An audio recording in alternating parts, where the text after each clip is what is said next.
Hello, welcome back, guys. We're playing two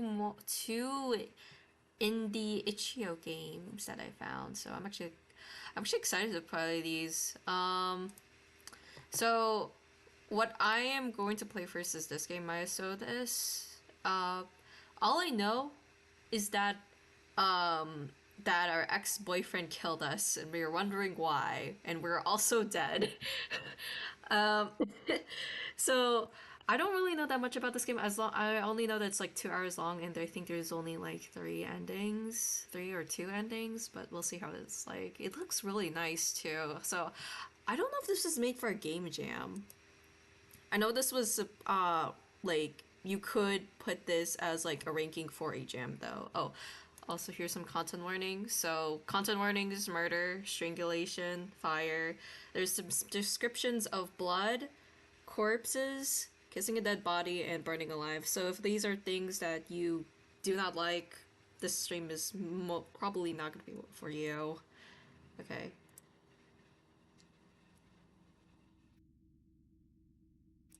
I wonder if the volume is too low. I'm gonna let's okay. Hopefully this is good enough. All right. Work is boring. You never thought you'd ever be able to enjoy a job, and this particular one only proves you right. You shuffle through a stack of old case files, flipping through the pages without really reading them. The words blur together, medical terms and names of the dead, all blending into the same dull nothing. That's all this is. There was nothing to do at the cemetery today. You should be at the cemetery right now, you tell yourself, but you wandered back here, hoping for anything to break the monotony. But even here, there's nothing. Aside from all the bodies, but that doesn't freak you out as much as it used to. You sigh, dropping the file back onto the counter. The morgue smells like antiseptic and old metal, the kind of scent that sticks to your clothes. The hum of the lights presses against your skull. You rub your eyes, glancing toward the door. As if on cue, someone enters. However, on highlighted text to inspect the oh. Oh, that's okay. Okay, that's a cool detail. Someone familiar. You've heard the sound of those footsteps 1,000 times. It barely registers in your mind. Okay, that's kind of cool. Okay. You look down, expecting another coworker. Maybe your supervisor coming to scold you for wasting time. But it's Ethan, your boyfriend. 23, male, smart, if a bit quiet. You have been dating this goofball for roughly a month. Oh, he's a goofball. Oh, okay. What are you doing? You blink at him. He looks off. He stands as still, shoulders tense, like he wasn't expecting to find anyone here. For a second, you think about answering seriously, but then, again, this place is miserable, and he looks miserable, and it just feels right to break the tension. What? Am I not allowed to loiter in my favorite depressing workplace? You flash him a smirk, but he doesn't react. His eyes flick down to your hands. You follow his gaze, frowning. You weren't holding anything special, just some old paperwork, but something about it makes him tense. His fingers twitching at his sides. What is this old paperwork? Cremation permit request form.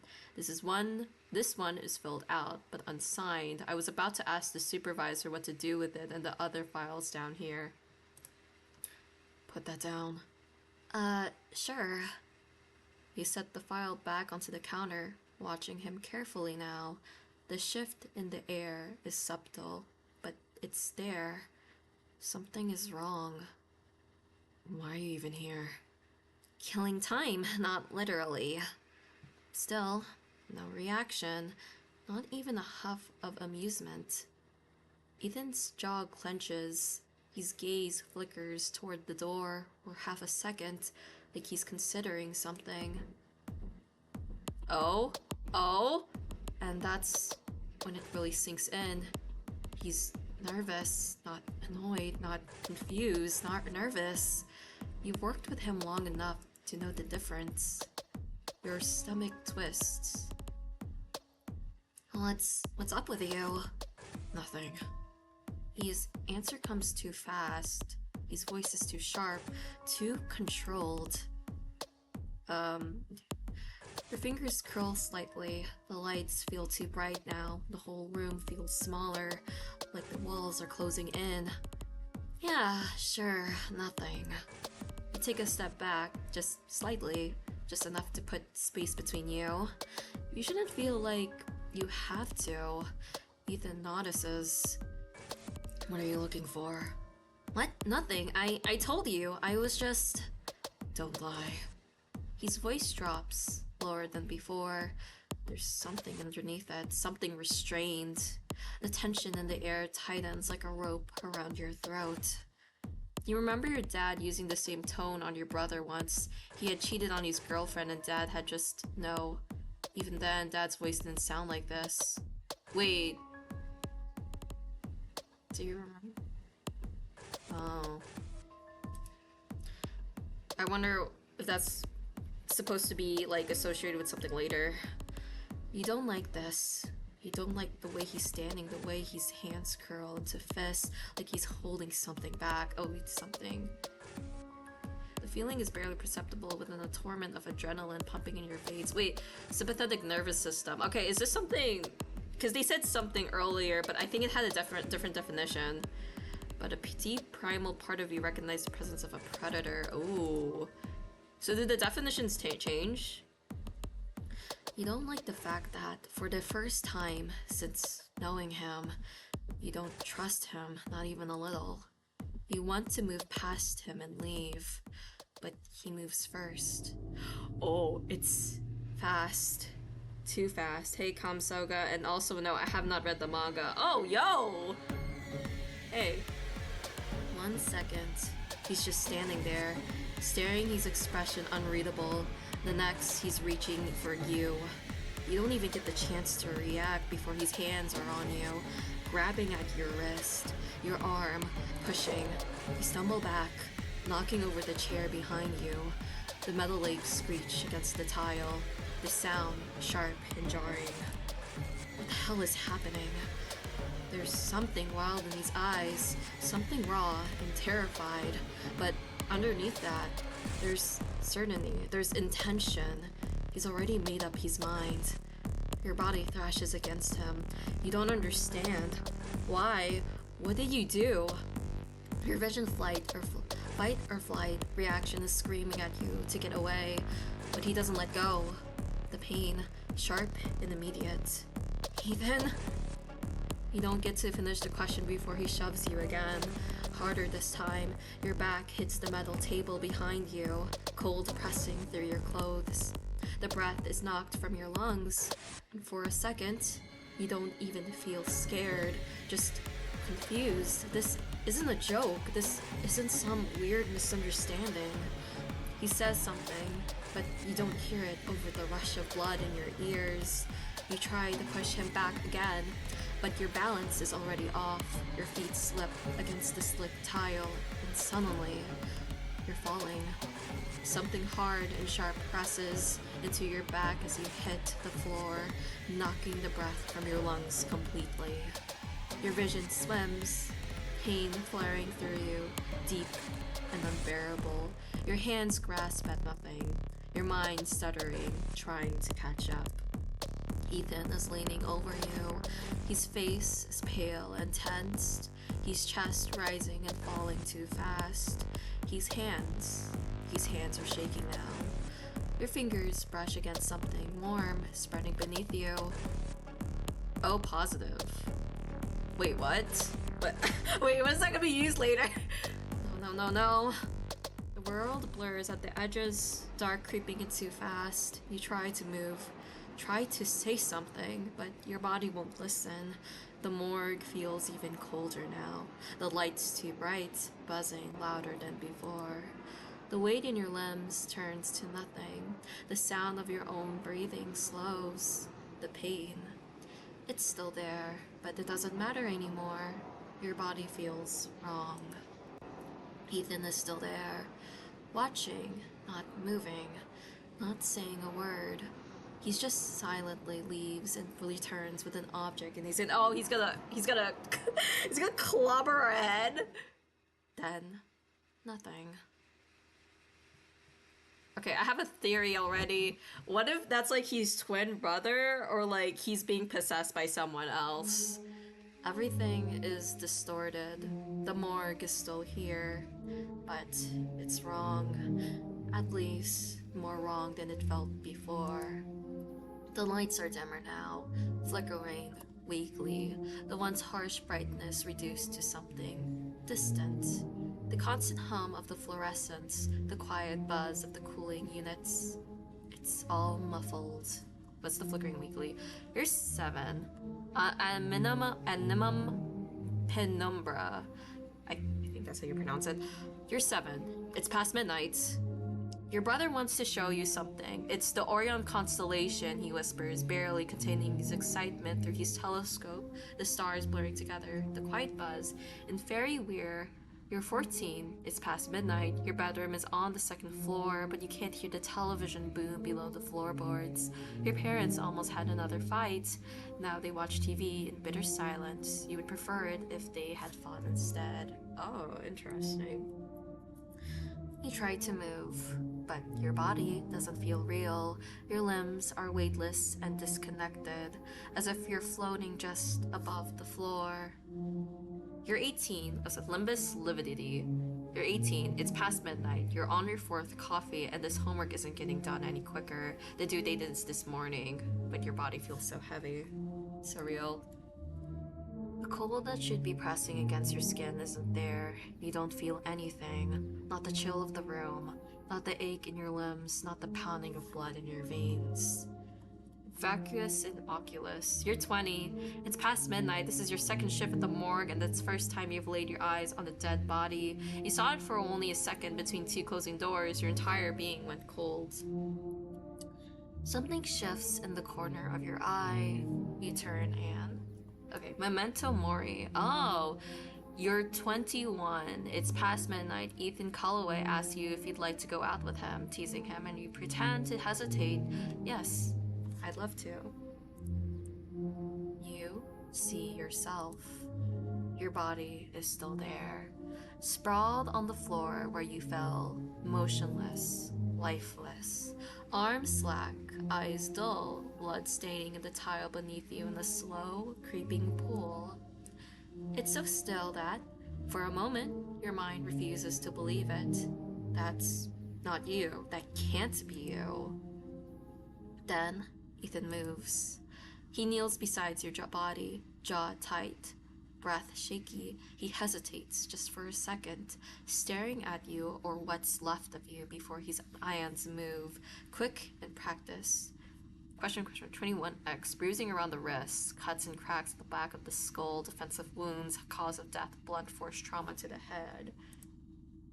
Ew. He brushes your hair out of your face and tucks it behind your ear, caressing your cheek before leaning in momentarily to give it a kiss. Bruh, you just killed me! Why are you... Why? He then backs up and grabs you by the shoulders, dragging you across the floor and gritting his teeth as he lifts your body and shoves it into a spare storage cabinet. Bruh. Bro, what? They're gonna find me there, though. You can't speak.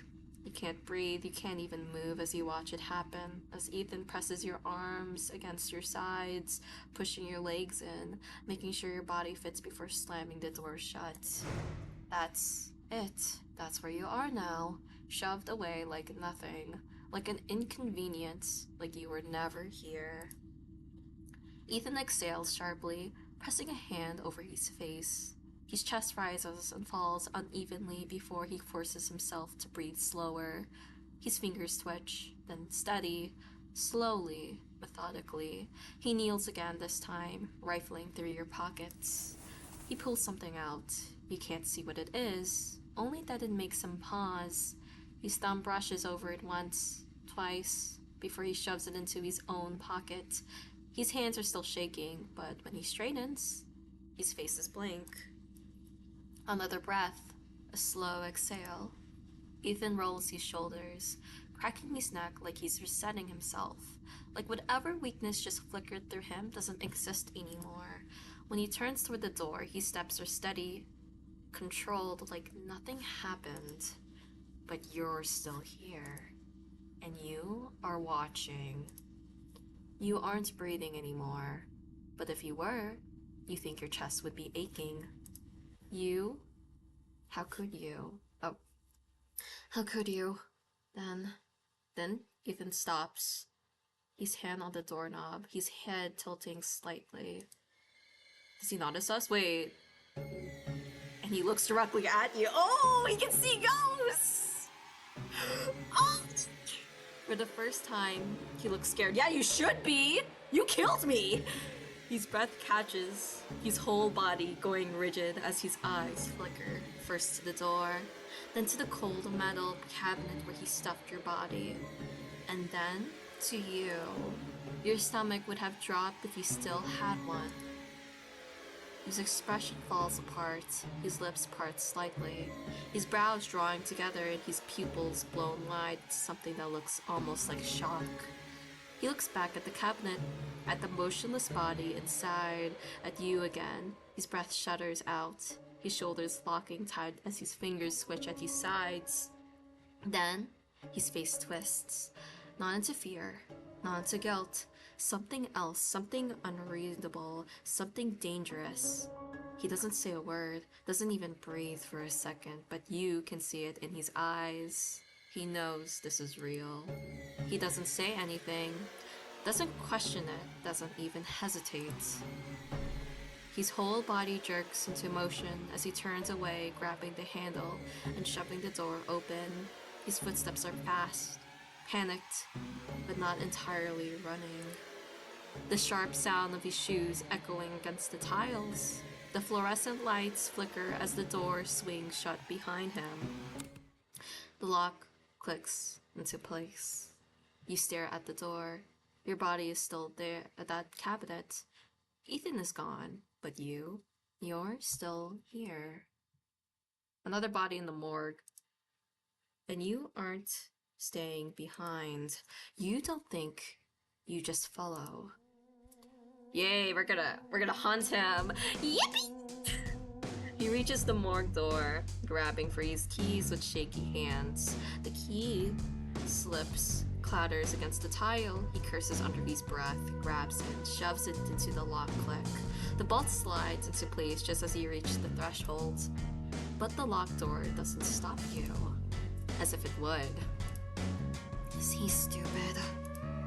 You step forward and walk right through it. Figured this would happen. The hallway is dim and empty except for Ethan, who is already halfway down it. His movements are sharp, rush. His hand is still in his pocket, clenching around leather he took from you. His breath is shallow, but he isn't stopping. He keeps walking, like if he just pretends hard enough that you aren't real, you'll disappear. You don't disappear. You keep following. He knows you're behind him, but he doesn't dare to look over his shoulder.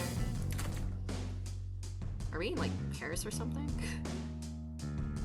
I thought that was the Eiffel Tower. It's not the Eiffel Tower.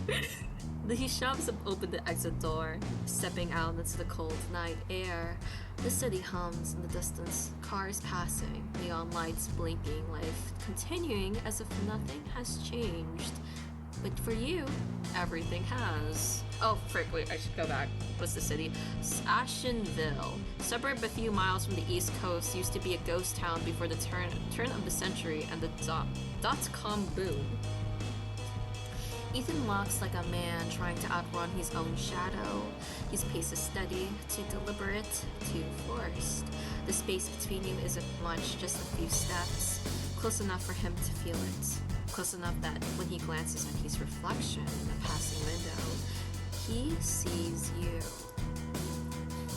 You wonder if it makes his stomach twist the way yours does. Still, he says nothing, no acknowledgement, no denial, just control. Like if he ignores you long enough, if he forces on putting one foot in front of the other, if he refuses to see you, maybe you'll disappear. But you don't, of course. You know he can hear you, every shift of movement, every footstep. You aren't even trying to be quiet. And yet, nothing. You narrow your eyes, fine. You remind him if he wants to pretend you don't exist. You pick up your pace, stepping directly in his path, cutting him off. He halts, barely avoiding walking through you. His body tenses. The same sharp inhale, the exact moment of hesitation. The way his fingers curl tighter into his pockets like he's fighting the urge to react. He doesn't meet your eyes. Then, he steps around you and keeps walking. Your stomach twists. It's not fear, not grief, it's rage. You quickly tail behind him. The silence is unbearable. Ethan keeps walking, pretending and acting like you aren't right here. Like you don't exist. Like he didn't just see you standing in the street, staring back at him. Like you aren't following him through the street, step for step, waiting for him to acknowledge what he did. Murder of involuntary manslaughter. If it's murder, that's at least 20 years without parole. And he won't. He won't even look at you. He won't say a word. He just keeps walking. You let him walk. You let him ignore you. You can't let him pretend for a while that maybe you aren't really there. But it won't last. It can't. Because the longer you follow, the more the anger builds. It crawls up your spine, hot and thick and suffocating, filling the empty spaces where your heartbeat used to be. You're dead. You're dead, and he did it. And now he's walking like it doesn't matter, like he didn't just shove your body into a cabinet. Your hands clench at your sides. No heartbeat, no breath, no warmth left in your body. But you still feel this, and suddenly, you're done waiting. Why? Ethan doesn't react. He keeps walking, keeps pretending. That makes it worse. Something inside you snaps. Say something. Your voice rings through the empty street. Sharp, furious. Ethan flinches barely, but it's enough. You see it. His breath stutters, and he keeps moving. You saw me back there, didn't you? Nothing. No reaction, just the same stiff, careful walk, like he's trying to make himself small, like if he doesn't respond, this moment won't be real. You killed me. Ethan's pace hitches for a fraction of a second, but still, he says nothing. You grit your teeth, something white hot burning under your skin. Why won't he say anything? Why is he still pretending like none of this matters, like you don't matter? Oh, what's appearing at the back? What did I ever do to you? You step closer, keeping pace beside him, refusing to be ignored. You're yelling, your voice raw and demanding, but you don't care. He owes you this. He owes you everything. I thought you... You cut yourself off, breath catching in your throat before the words finish leaving your mouth. Something about them feels wrong. But it's too late. You already said it. You already let it slip.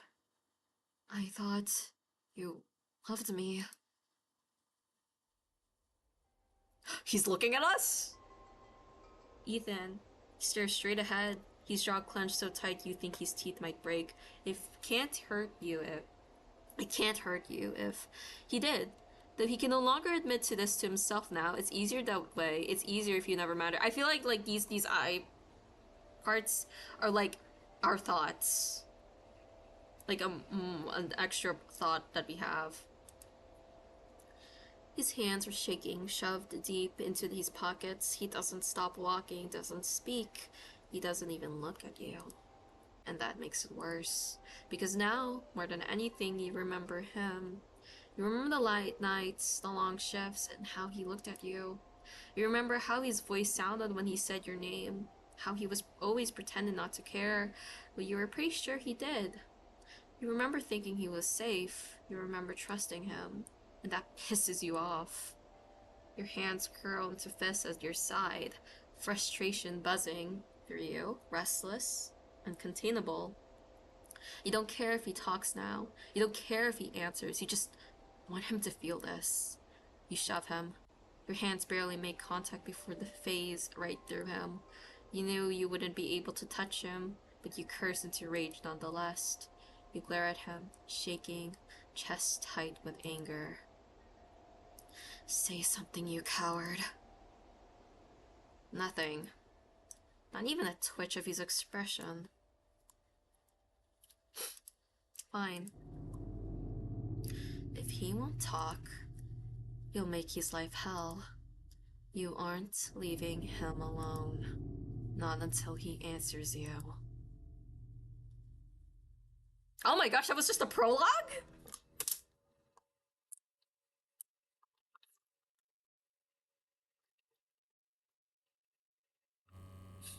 Oh my god. You trail him across campus, past the quiet streets, past people who can't see you. It doesn't matter. He can. When he finally reaches his dorm, he doesn't hesitate. He pushes the door open, steps inside and lets it slam shut behind him. You step right through it, slipping inside as if the walls mean nothing. Ethan moves like a man trying to stay in control. Slow, deliberate. He doesn't look at you. He just shrugs off his coat, throws it onto the couch by his desk, and rubs a hand over his face like he can wipe away the weight pressing down on him. He doesn't deserve a moment of peace. You step forward and swipe at the nearest thing you can reach. A notebook, a pen, anything. It barely moves, just a weak shuffle across the desk. You grit your teeth, focus harder, shove at something else. A small plastic container tips over, a few coins scattering onto the surface.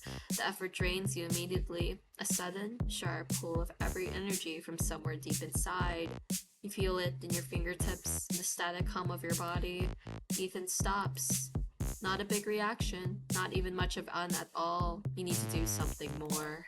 You grit your teeth and do it again. Another pen. A book shifting slightly on the desk. A water bottle knocked on its side, rolling across the wood. Dude, this is just like he just does not give a shit.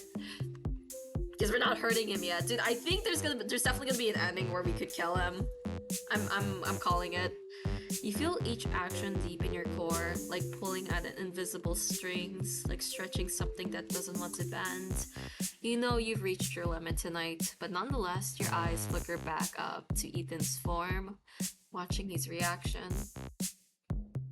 Just like before, he ignores it. Nothing new, strange. He doesn't even seem surprised that you can move objects. He steps past the desk and sits on the bed, staring blankly at the wall. Nothing, and not anything but you. His posture stays stiff, too rigid, too controlled, but he doesn't speak. You won't. Also, your room kind of looks lame. The worst part? You can't even touch him. You can't even shake him. You can't make him feel the way he made you feel. No matter how much anger burns through you, he still has the power to ignore you. Dude, we're gonna get there though. Don't worry, MC. We'll get there. We'll get there. Ethan doesn't last long before exhaustion catches up to him. Unlike you, he still needs rest. But he doesn't rest peacefully. At first, he's still, too still. His breathing is even, controlled, but it doesn't last. After a while, he starts to shift. He tosses once, then again, his body twisting beneath the sheets. His face pinches, tense. He's having a nightmare. You step closer, arms crossed, gaze locked on him. What could he possibly have nightmares about? He killed you. He's been ignoring you. He's spent every second since your death pretending nothing is wrong. That his hands aren't soaked in guilt. So why does he look like this now? Part of you is hoping, praying it's about you. That's the weight of your death is finally weighing on him. His brows pulled together, breath sharp, murmuring something under his breath. The words are too soft, too jumbled to make out, but his hands twitch like he's reaching for something. His head shakes slightly against the pillow, his jaw tightening before he turns onto his side, his body curling inward like he's trying to make himself small. His breathing isn't steady anymore. It's quick, shallow, unsteady. Then, a choked, barely there sound, almost like a gasp. his hands gripped in the blanket, knuckles white. He mutters something again, but it's a little clearer this time. A single word, a name, maybe. Recurring nightmare. Whatever is eating at him has had its grip for a long time. This is the cost of self-control, a fever of the heart, the slow knife. No, not a name, just a whisper of something raw, something afraid. No. Your stomach twists. It's not about you. Whatever he's seeing, whatever his mind is playing for him, over and over again, it's not you. It's something else, something older, something deeper, and you have no idea what it is. Another ghost? Did he kill like his twin brother or something? I did see like two versions of him on the intro. He shifts again, breath catching, shoulders rising and falling too fast. You take another step forward, staring down at him. You should feel satisfied. He deserves this. He deserves worse. But you wonder what he's actually afraid of. And why it isn't you. Damn. For the first time in your relationship, you're the jealous one. Maybe I'm the freak. No, wait, he literally killed you. Never mind.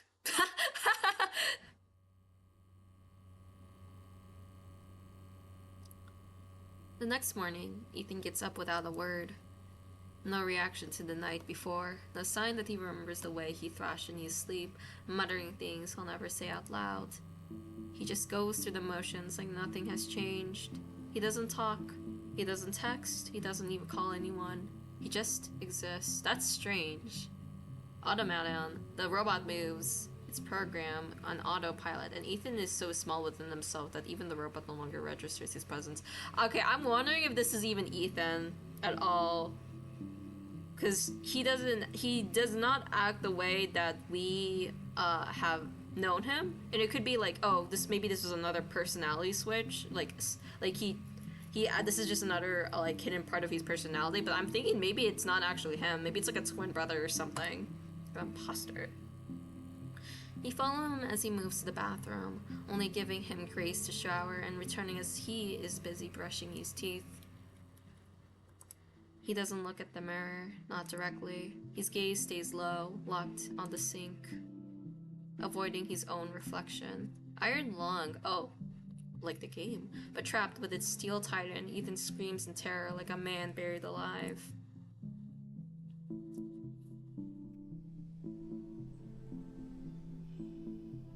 He changes clothes, grabs his bag, heads to campus. You're right there, step for step, watching everything. Watching him sit through lectures, takes notes with a blank face, nod along as professors drone on. Watching him go through an entire day, pretending he's just another student, like nothing is hanging over him. Like he isn't walking around with blood on his hands. Days like these continue on for a while. His routine almost identical to the one he had before he had murdered you. Except, Ethan isn't going to work. He's been skipping for the past few days. You notice it first, when the time rolls around, when he should be heading to the morgue, when he should be setting in for another long shift under those awful flickering lights. But he doesn't. He doesn't even check his phone for messages. He would just idle around campus for a while before returning to his dorm and preparing for the next day. The day was the same.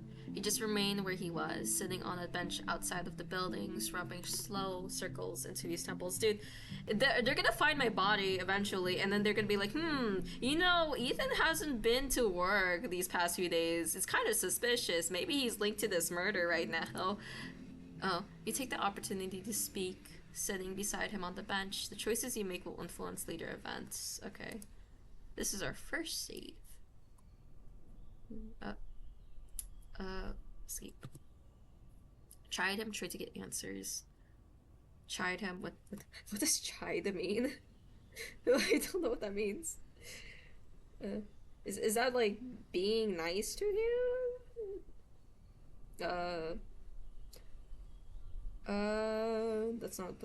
That's not what I was looking for. Okay. I got chief instead. To scold mightily. Oh, to scold or try to get answers? Well, I want to make his life hell. I don't know if scolding would be that, um, mean. Which one's meaner? I think they're all like they're both equal. Depends, I guess, like how it's gonna be shown. You can scold him and try to get answers. Okay, I guess we'll just scold him. You know. Well, your heart grows cooler. Yeah, let's go! We're becoming colder. Well, skipping work now, that's unlike you. Ethan stiffened slightly. Really, Ethan? I thought you were the hardworking type. What's wrong? Don't feel like hanging around dead bodies anymore. You see his hands clench. You're gonna be fired, you know. And after all that effort you put into being the perfect little employee, too. He grinned, leaning in, voice dropping lower. You could at least pretend you care. Then finally, a shift in his gaze. Your words were not enough to break, but enough to crack. Stop. Yay, he's finally notices us. It's just one word, but it's the first thing he's said to you since the morgue. His voice is rough, pulled tight, not angry, not defensive, just exhausted. That means you're getting to him. You tilt your head, watching him. It would be easy to gloat, to remind him that you don't need anything from him. He's the one who took everything from you. Oh, yo.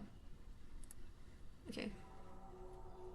But instead, the question sits in the air between you, heavy, waiting for an answer. Didn't you love me? Why did you kill me? What's going on? Scuff at him. You cross your arms, shifting your weight. He wants an answer. He doesn't deserve one. You scoff, shaking your head. Let him sit in his guilt. Let him drown in it. You don't owe him anything.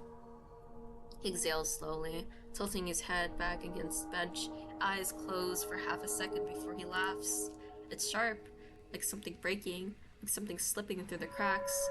He drags in a breath to calm himself, stifling, and he's chuckling. He chuckles. His head turns slightly, his eyes flickering are behind you. You turn into your head slightly, following his gaze, expecting to see something, someone. There's nothing there. It's just you and him. He sees something, though. He sees like two ghosts or something. Basilic turns in its sleep. A jolt, a phantasm. You feel faint for a mere moment. For some reason, when it passes, your mind fixates on when you first met Ethan and the strange marks he had on his hands. Oh, wait, he had strange marks. And yet, he looks so sure. Like he knows that he's not alone. Like something else is there, lurking just out of sight. Your stomach twists. But before you can say anything and demand what the hell he's looking at, Ethan shakes his head and mutters something under his breath, too soft to hear. Then he stands up, shoving his hands into his pockets and walks away. Like always, you follow him.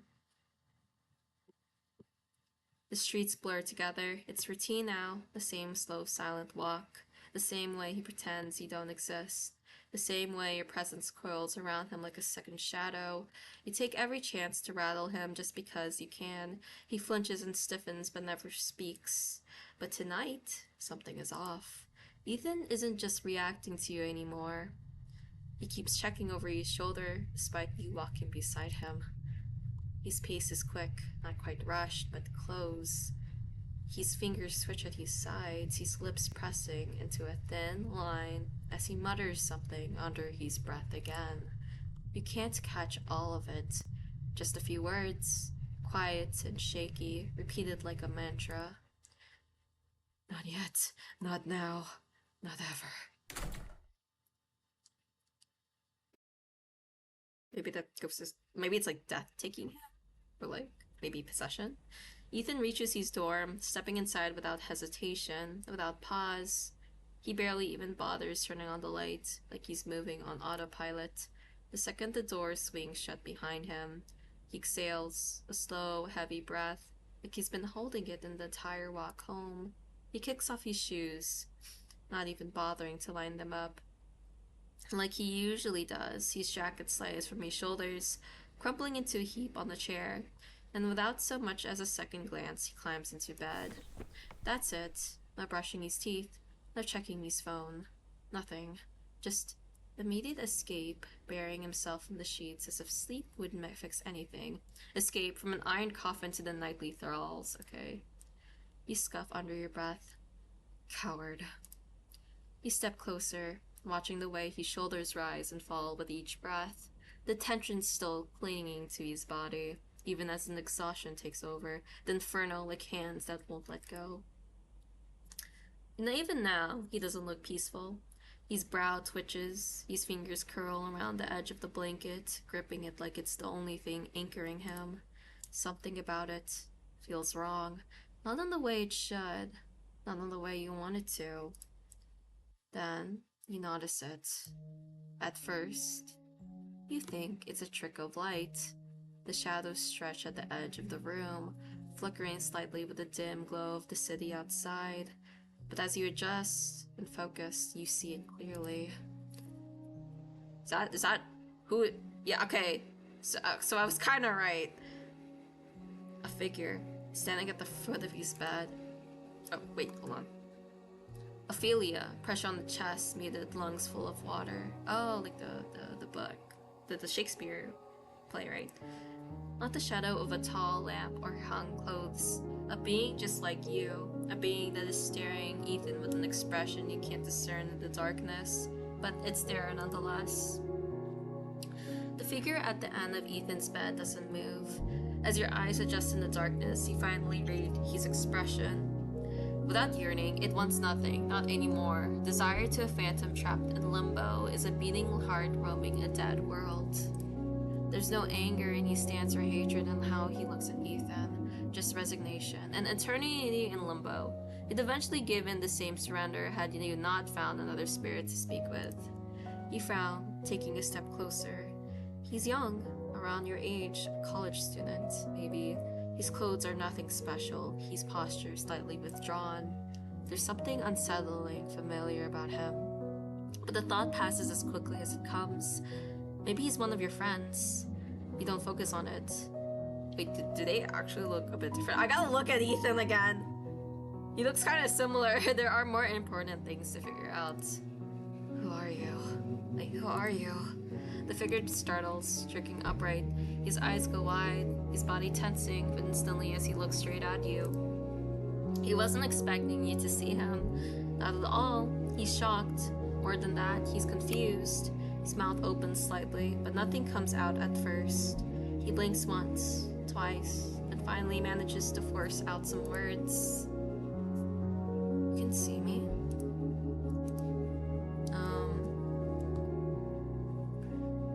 You state your question. Who are you? You don't waste time. No jokes nor sarcasm. You want answers. You've spent too much time following Ethan around, yelling into silence, demanding things from a man who refuses to speak. You're not going to wait around for the sky to do the same. The figure blinks, clearly still caught off guard, but something about the way you ask seems to unsettle him more, like the question is heavier than you meant it to be. His gaze flickers to Ethan for half a second before returning to you. He hesitates. I don't know. You take a step forward, his eyes narrowing. Alright, then what do you remember? He exhales, his posture relaxing just a little. He doesn't answer right away, but after a pause he takes a step forward. His eyes meet yours, and for the first time, he really looks at you. Not in shock, not in confusion, but in recognition. I remember him. His gaze shifts back to Ethan, still tangled in these sheets, breath slow and even one moment, panic the next. Then his attention turns back to you. I remember you. Your chest tightens, a strange weight settling there, one you weren't expecting. You don't know why, but something about the way he says it makes your mind start to race. Huh? I'm certain of it. We died. The way his voice carries your name is soft and melodic, a tenderness he hasn't had when talking about Ethan. I remember you. You blink for a second, a bit of a blush creeping up on your cheeks. Dude, we don't even know this. We just met him. Wait, like also like why? How does he remember us? I'm sorry, I don't remember you. The ghost offers you a half laugh. It's okay. You have to refocus. Why are you following him? You tilt your head toward the bed, toward Ethan, still tangled in these sheets. Ethan. His shoulders tense, his hands curl into his sleeves, his breath pauses for just a second. His gaze drops for the briefest moment, like he's thinking, like he's struggling with something. And then he looks at Ethan again, really looks at him. It's not the way you do, not with anger or hate or the overwhelming need for answers. It's something else, something troubled. Oh god, we're closer to him. Get away from me! Get away from me! His eyes flicker back to you. The hesitation is still there, but there's something behind it now. Calculation, sadness, uncertainty. Calculation? Oh boy, oh god, he's toxic, isn't he?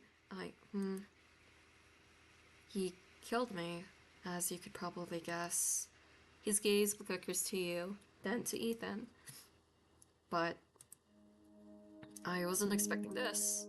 The words that escape his mouth are genuine, and for some reason, that makes you tense. He hesitates, his head tilting slightly, studying you with something too close to concern, like he's processing the fact that you're here, standing in front of him when he shouldn't be. Too, you're here with him in this quiet hell. In a way, I would be glad if there was another soul with me, though.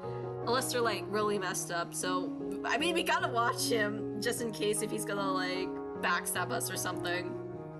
He might be the guy that Ethan was watching and getting worried about though. Like it actually bothers him. You're dead too. You got rigid. You hate the way he says it. The way his voice softens, like it hurts him to know. Wait, is that the only line? Yeah. Ethan hasn't looked at you like that. Not once, but this guy, he does, and for some reason that's worse.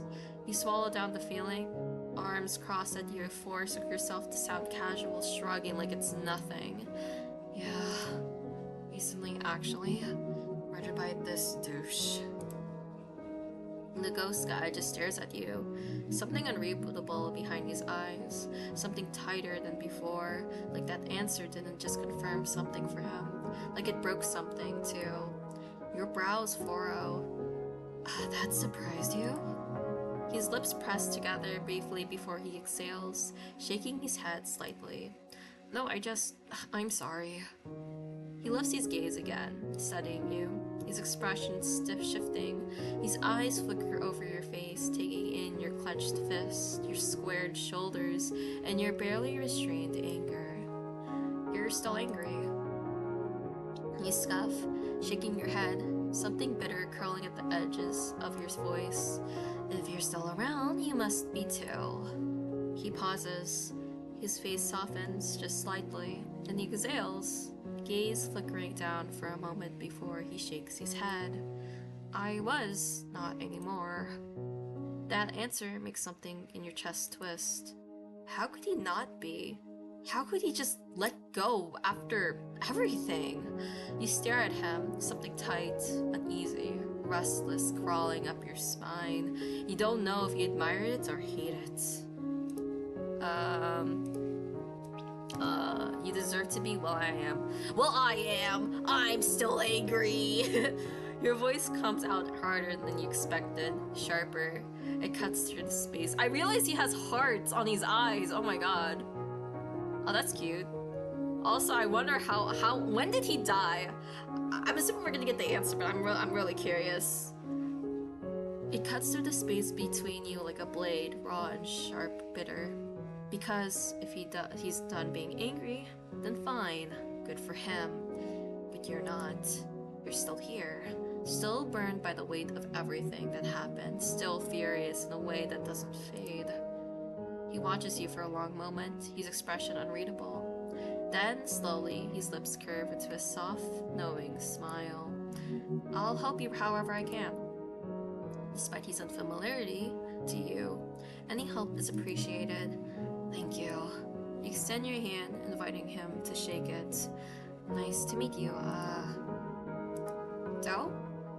Like John Doe. But I don't like the idea of being called John. What if he actually does remember his name, though? That... he's hiding something. You better pray your name really isn't John.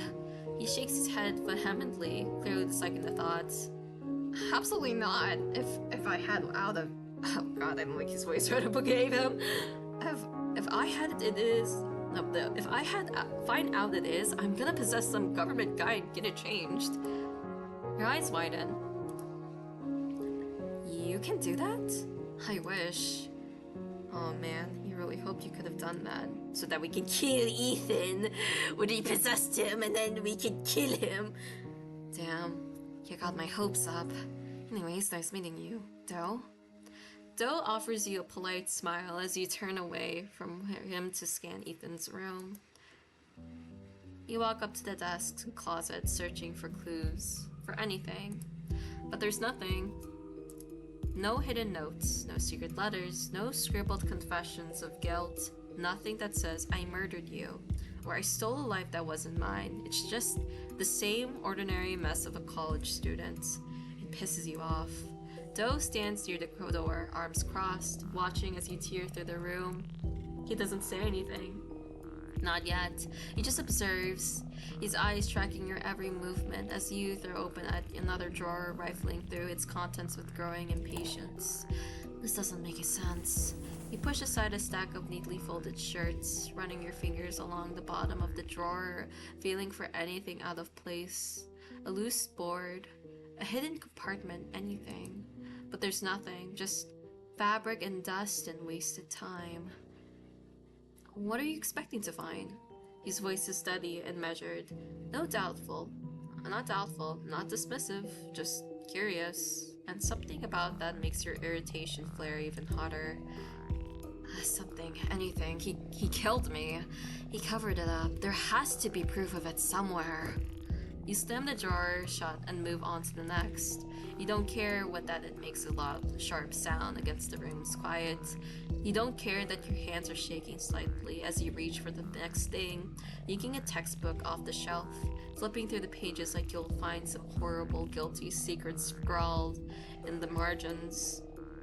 But of course, there's nothing. Doe takes a step closer, tilting his head slightly as he watches you, his expression unreadable. Would he be that careless? You freeze, fingers tightening around the book. You don't like the question, because the answer is no, he wouldn't. Ethan has always been careful and controlled. He doesn't leave things chance. He wouldn't leave evidence behind like some idiot in a bad movie. And that infuriates you, because it means he's going to get away with it. Your breath comes out in a slow, shaky exhale as you shove the book back onto the shelf. Isn't your body also gonna like smell bad and someone's gonna notice the smell? I mean, okay, it is in a mortuary, so maybe they'll excuse it for the other dead bodies. Possibly, unless they do something about the smell, usually for bodies. Your breath comes out in a slow, shaky exhale as you shove the book back onto the shelf. There has to be something. You can't just... You shake your head, your voice harsh with frustration. People like you always slip up, always. Doe is quiet for a moment, studying you. Then he moves toward the desk, reaching down to pick up his few scattered papers, flipping through them with practiced ease.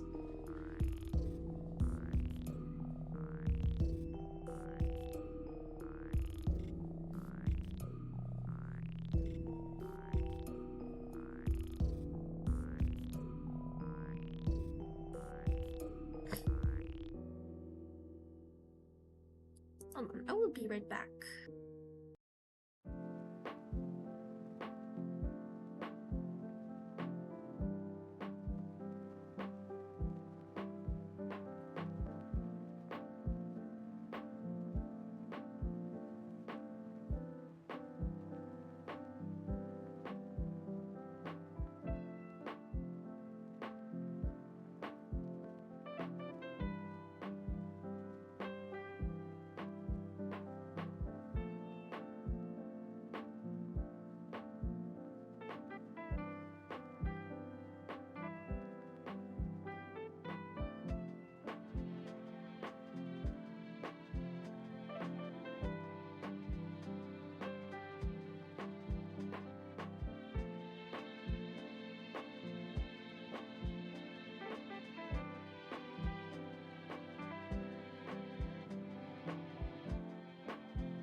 Um, Though is just quiet for a moment studying you, then he moves toward the desk, reaching down to pick up a few scattered papers, flipping through them with practiced ease. Some sort of bookworm. There's something clerical about the way he scans the pages, eyes darting through the words diagonally, his fingers separating the stack like bookmarks. I gotta drink some water.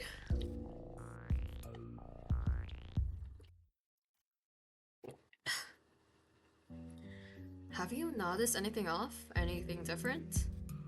You scoff, rubbing a hand down your face before drip-lopping it to your side. Besides the fact he's a lying piece of shit. A small breath of amusement escapes Stowe's nose, but it's brief, gone in an instant as he sets the papers down and turns his attention entirely to you. Besides that, you think about it. You remember how he has been avoiding work, avoiding the cemetery, how he has been looking over his shoulder and muttering under his breath when he thinks no one's listening. You know it's not just because of you. 3. A whisper in his ear, a shadow over his face, and a knife at his back. Oh, knife at his back. There must be something else. You cross your arms, exhaling sharply. It must be him! It must be Doe! He's scared. Doe raises a brow. Of you? You open your mouth, ready to say yes, ready to confirm that your haunting is ruining Ethan's life. But you stop because the truth is, he's just not afraid of you. If he were, he'd be reacting differently. You've been pushing, taunting, doing everything to make him snap, but he just shuts down, ignores you, pretending you don't exist. Whatever else is haunting him, that's what's making him crack. That's why he keeps looking over his shoulder. No, I wish. But he's scared of something else. Doe doesn't react at first. He just watches you, quiet and thoughtful, then slowly he nods. Maybe he's scared of me. You turn to rebut him. Scared of Doe? Yes, that innocent smile, the twinkling eyes, and that fluffy hair truly is the thing of nightmares for any self-respecting macho man. Bro, you don't know, he's gonna like transform into like this hideous creature, and then we're gonna be like, okay, yeah, I get why he was scared of Doe. And when you meet his gaze, it makes sense. The basilic opens its eyes, nails digging into his palms, watering eyes pleading for help, for mercy. A vision of Ethan's hands wrapped around Doe's throat pierces it way in your mind. Images flash, sounds blare, some kind of sixth sense, like a basilic thrashing in its wake, washes over your being and subbers into your gaiety bag in grief and horror. When the phantasm passes, all you remember is a fleeting memory of when you first met Ethan, and the strange marks on his palms. All those times Ethan was looking over his shoulder, muttering things, chances are that was because of Doe. Wait, but what? How creepy did he look? Oh man, I wanted to see his like face. Wait, because you were following him around this, right? Around 2, right? Witness, does that mean Doe's seen you yell at Ethan this whole time? Oops. So he's probably scared of you. And you smile, putting the pieces together. Missing jigsaw. So, what about Doe scares Ethan more than you? What about Doe's death scares him, sends him into night terrors that yours doesn't? That makes sense. Your short-term victorious mindset dissipates as you remember you still have no solid leads on anything. Damn. So we got one thing figured out, but no dice otherwise. Maybe we could visit the campus? Your eyes light up. Great idea, good thinking, Doe. Doe's cheeks tint pink and he looks away. I mean, I just said the obvious thing. Dude, what if he did possess Ethan in some way? You know what would be like? What if we were dating Doe this whole time and he possessed Ethan, and then once Ethan got his like body back, he suddenly became like turned like it explains why his personality switched, because maybe Doe isn't possessing him anymore, and maybe he's like terrified of Doe because he possessed him for a while. What if it's like that? Because Doe seems to be the cheerful one and happy, and isn't that what Ethan was like? I mean, he was a bit he did tease us a lot when we were still alive.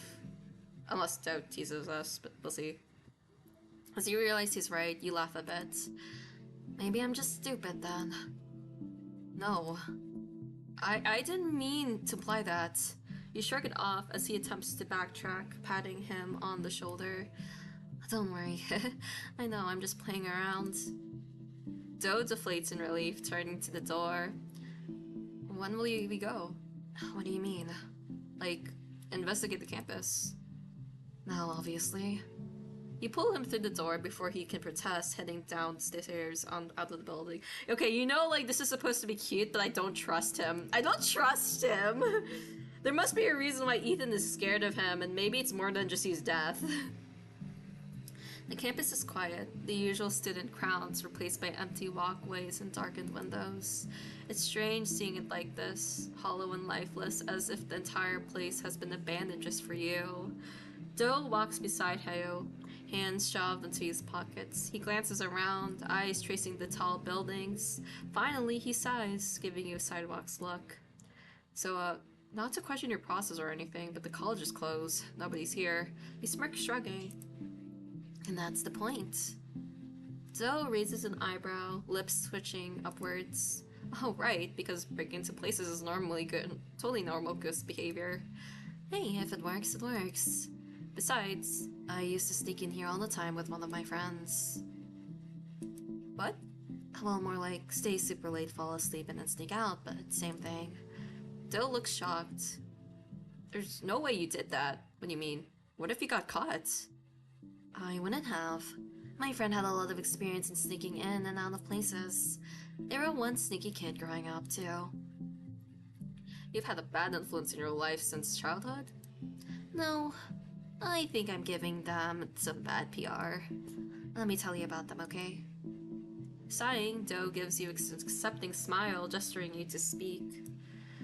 Their name was Avery, and we grew up together. They didn't get along with their parents, so they often hung out at my house, probably more often than they were at their own. My mom really liked having Avery around, and my dad liked how protective they were of me.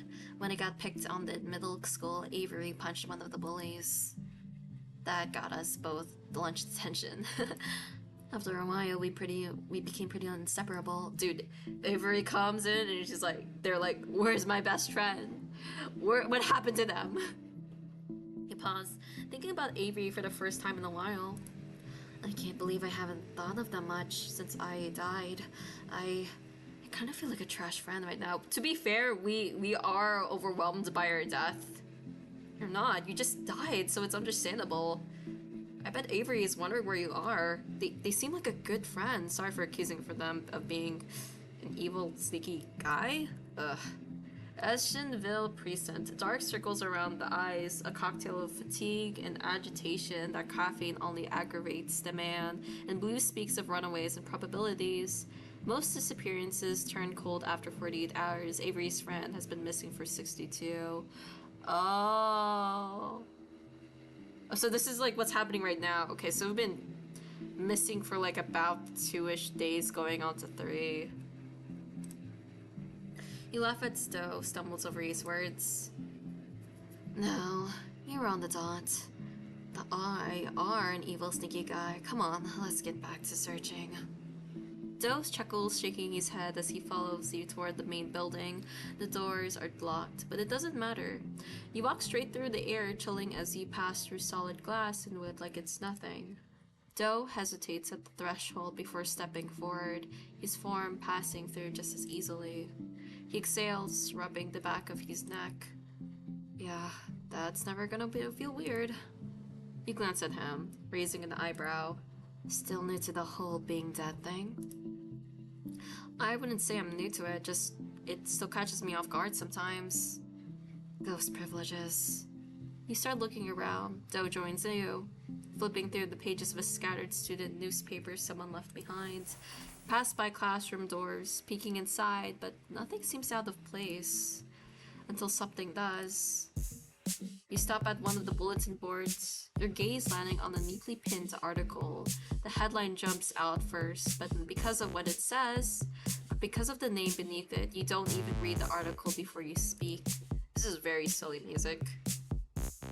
Oh, would you look at that? Doe turns to you, confused, before following your gaze. His eyes widen slightly as he sees the name at the bottom of the page. Credited to Ethan Calloway.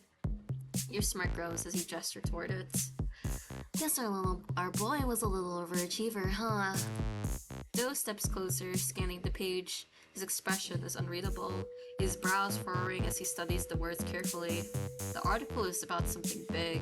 Ethan seems to have discovered more about Ashenville than what was taught in school. You watch him for a moment, then tilt your head. What you thinking about that, ghost boy? Doe doesn't respond right away. His fingers twitch slightly before he finally exhales, his voice thoughtful. I don't know, I think I've read this before. You stare at him. His eyes are still locked onto the page. Finally, he swallows, his voice quieter when he speaks again. I think I went here. You blink again, your smirk dropping slightly as you process that. Okay, so maybe he's been killed a long time ago if he doesn't remember anything. I wonder if that's gonna happen to us.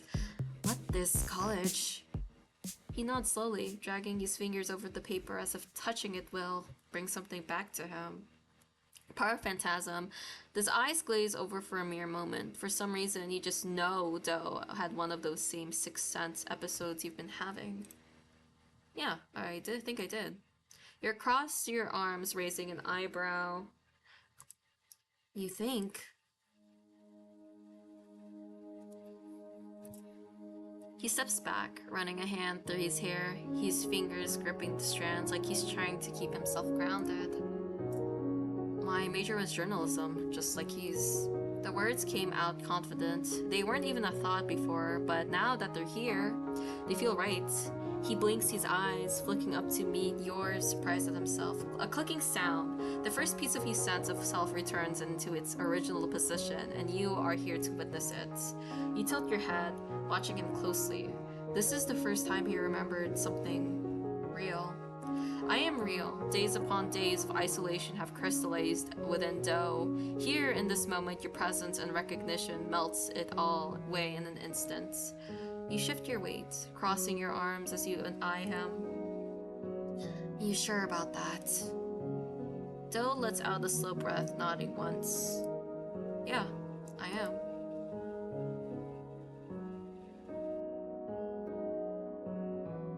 The last of the bulletin boards offer nothing. The classrooms are empty. Even the library, a place you deem perfect to hide, evidence had nothing to offer. There are no answers here. You sigh, shoving your hands into your pockets as you step back. Well, that was a waste of time. Doe huffs a small laugh, tilting his head as he looks at you. Not a waste of time. I remembered something, didn't I? You glance at him.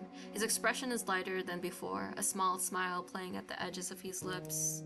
There's something almost hopeful in it, like remembering something, even something as small as a college major, means something. Out of the nameless abyss, after weeks of aimlessness, a faceless ghost finally finds something to hold on to, something to ground him in a material reality. The world regains its color.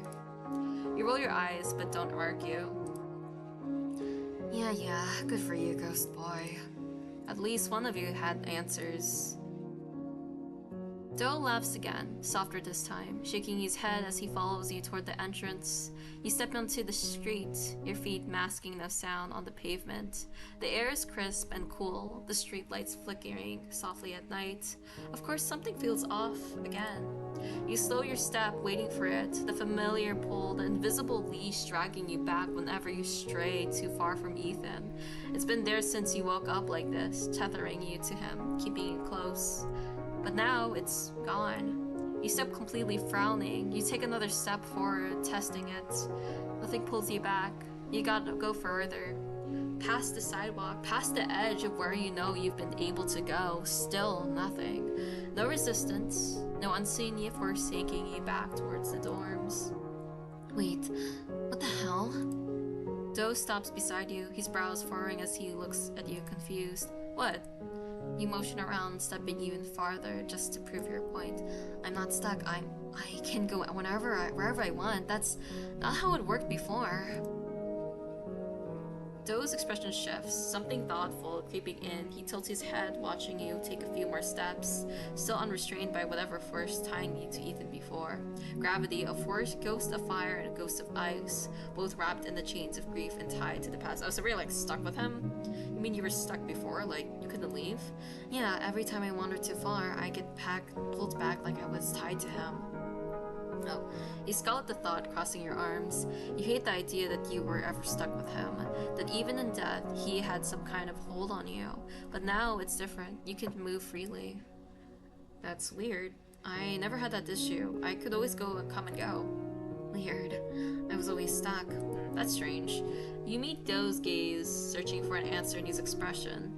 Why isn't that happening now? Doe looks down, rubbing his back of his neck. He doesn't answer right away. His brows knit together, deep in thought, like he's piecing something together. You wait, watching him as his fingers twitch against his sleeve, as his lips press into a thin line. Then, after a long pause, he exhales slowly, his voice quieter when he finally speaks. Maybe because we're together? You blink at him. What? He looks up again, meeting your gaze, his expression unreadable. There's no hesitation this time, just quiet certainty. Maybe it's because we're both connected to him in some way, I mean. You nod slowly, the unbreakable chain between you, the constant pull forcing you back to him. But now Doe is here, like in the visible sense. So what, are you saying we cancel each other out or something? Doe lets out a small chuckle, shaking his head. Not exactly, but maybe, I don't know. Maybe our connection to him balances things out like two forces pulling in different directions instead of just one. Cardinal North, the confinement of the morgue pulls you in. Your body is still in the cramped compartment, and your spirit feels the effects of its enclosure. Meanwhile, Doe's body is... You roll your eyes, exhaling sharply. That's the nice way you could have explained that. Doe grins. Journalism major, remember? I have to sound some smart sometimes. Doe watches you, waiting for your reaction. His explanation makes sense, or at least as much sense as anything does when you're dead and trying to solve your own murder. He shifts side lightly, hands still in his pockets, shoulders slightly hunched like he's bracing for you to dismiss his theory entirely. You huff, shaking your hand, but you can't argue because as ridiculous as it sounds, it makes sense. You're both connected to Ethan. You both have some kind of unfinished story tied to him. Okay. Maybe we're soulmates, that makes sense. No, we're not soulmates. You don't overthink it, you just nod. Ridiculous as it is, it does make sense. The connection to Ethan and the way things have shifted all line up, or at least as much as anything in this afterlife does. That makes sense. Doe watches you for a second, expecting more of an argument. But when you don't add anything else, he also nods, relaxing slightly. Yeah. You glance back at the street, staring at the wide open path ahead, the possibilities stretching further than ever. You could leave now. You could go anywhere. You're not chained anywhere more. But you don't leave. Neither of you do. Then a glow catches your eye. It's initially subtle, just the faintest sliver of warm color creeping up behind the skyline. A soft golden hue bleeding into the deep purples and blues of the night, the first hint of a sunrise. Doe sees it, too. He tilts his head, watching as the sky changes the way the edges of the clouds begin to glow. He stares, his lips parting slightly, something unreadable flickering across his face. The sunrise. You glance at him. Haven't seen one in a while? Oh, hold on.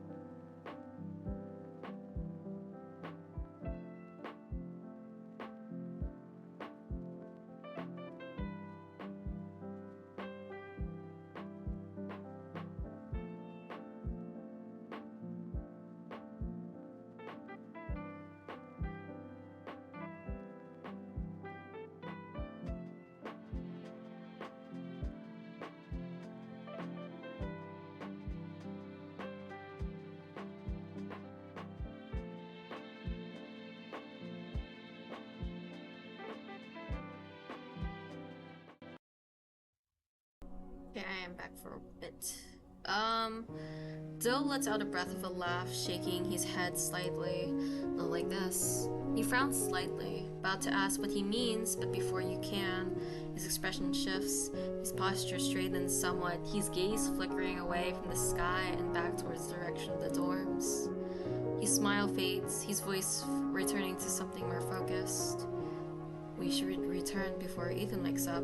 Don't want him to getting suspicious. Besides, we need to watch him and figure out what the hell is going on.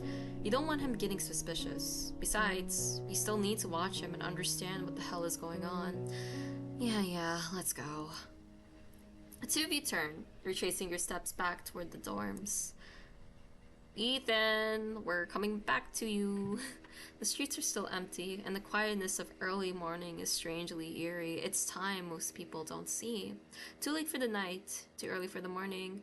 The dorm building comes into view, its windows reflecting the slow sunrise. Still half asleep, much like the students inside. You're about to step through the doors when movement catches your eye. A figure, dressed in all black, moving carefully and slipping out of the building as if trying not to be seen. You stop immediately, your breath stilling, not that it matters anymore. Doe follows your gaze, eyes narrowing slightly as he registers the person leaving the dorms. Who the hell? The figure doesn't look back. It's the Grim Reaper. He's about to get Ethan! Given the time, you haven't gotten much of it to loiter, so you're forced to brush it off to continue to Ethan's room. He's already steering earlier than usual. He moves slowly, mechanically like his mind is somewhere else entirely, as he gets out of bed, grabs his bag, and heads out the door. You and Doe follow. Okay, I don't know why I thought they looked the same. It's the way their face is drawn, but it's like now their hair is different and their eyes are different.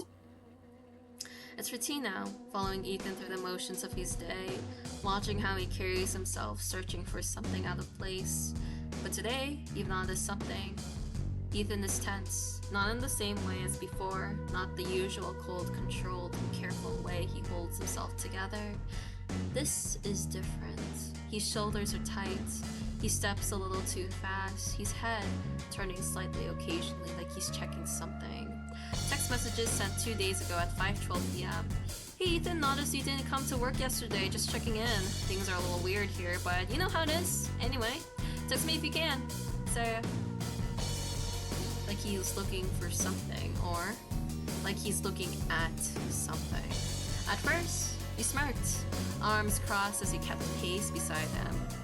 Man, you must be getting to him. Doe raises an eyebrow, glancing at you. Dude, it's not Doe. Okay, it's definitely someone else then. It's definitely that dark figure we saw.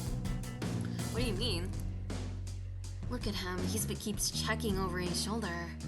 Text messages rested at 8:43 p.m. Where have you been? Everyone at work is looking for you. The archive is locked. No one knows where the master key is. The cops came to ask us questions twice this week. What happened? Oh man, they're gonna get to him. Ethan does it again. You watch him closely, grinning as he steps closer, leaning and as he can hear you. Text messages sent to 3:37 a.m. I spent the night at the police station with Avery. Oh, we kept asking if they had found any leads. Meanwhile, you are nowhere to be found. I know you've been going to class. Rick, answer me ASAP. So this is our phone. So who's texting us? Like our brother or something? What's wrong, Ethan? I'm not haunting you enough. Nothing. A reaction. Of course not. Instead, he just keeps moving, and then the more you watch him, the more something strange catches your eye. He's not looking at you. You frown, tilting your head slightly. He checks over his shoulders again, and you follow the movement, expecting him to stare at the space you're taking up, where he knows you are. But his gaze doesn't land there. It doesn't land on Doe either. Ethan is looking past both of you. Your stomach twists slightly, but you don't know why. Something about it makes the back of your mind itch, makes your skin, no, whatever you have left crawl. Did you see that? His voice is quieter than before, more serious. You nod slowly, your smirk dropping as your arms fall to your sides. Yeah, You both go silent, watching. Ethan moves through the campus over the course of hours, going through classes and passing by groups of students, all of them oblivious to whatever the hell is wrong with him. He keeps checking, he keeps looking past you, glancing over his shoulder, scanning for something neither of you can see. He's afraid. But not of either of you. You exchange a glance with Doe. His face is unreadable, but you know he's thinking the same thing. Weird. Doe nods slowly, his lips pressing together in a thin line. Yeah, weird. Eventually the sun sinks below the skyline, painting the city in deep oranges and purples. The long day comes to close, and Ethan finally heads back to his dorm, still wound tight, still looking over his shoulder. It's strange, watching him go through the nightly routine and act like nothing is wrong when everything is wrong. Okay, I feel like this might be the last day then. Doe must notice the tension in your shoulders because as Ethan finally settles into his bed, his voice cuts through the silence, calm and easy. You look like you're about to combust. You scoff, crossing your arms. Gee, thanks. Doe smirks, but he doesn't push it. He just leans back against the wall, thoughtful, watching you like he's trying to read something in your expression. So, what's the next move? You hesitate, shifting your weight. That's the problem. You don't know. You've been following Ethan, waiting for something to happen, waiting for some massive reveal, but now things are more complicated than ever. You're free from your tether to him, but you're still here. Doe's starting to remember things, but only in pieces. You know, actually, now when I think about it, maybe, like, if we're not tethered to him anymore, what if he doesn't see us if we're not tethered to him? And Ethan is scared of something that isn't you. Jealous much? You run a hand down your face before sighing, frustration crawling in your chest. I have no idea. Doe hums, tilting his head slightly. Maybe that's the problem. You frown, looking at him. He doesn't say anything right away, he just watches you. Thoughtful, patient, like he's waiting for you to catch up. When you don't, he exhales, straightening up. You're stressing yourself out. You raise an eyebrow at him.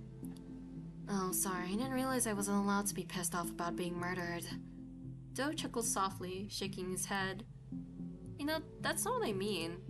You glare, waiting for him to get to the point. He gestures toward the door, the campus outside, and anything that isn't this cramped, suffocating dorm.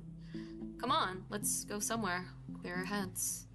You blink. That was not what you were expecting. You were expecting some profound revelation or realization, but instead, he just wants to take a break.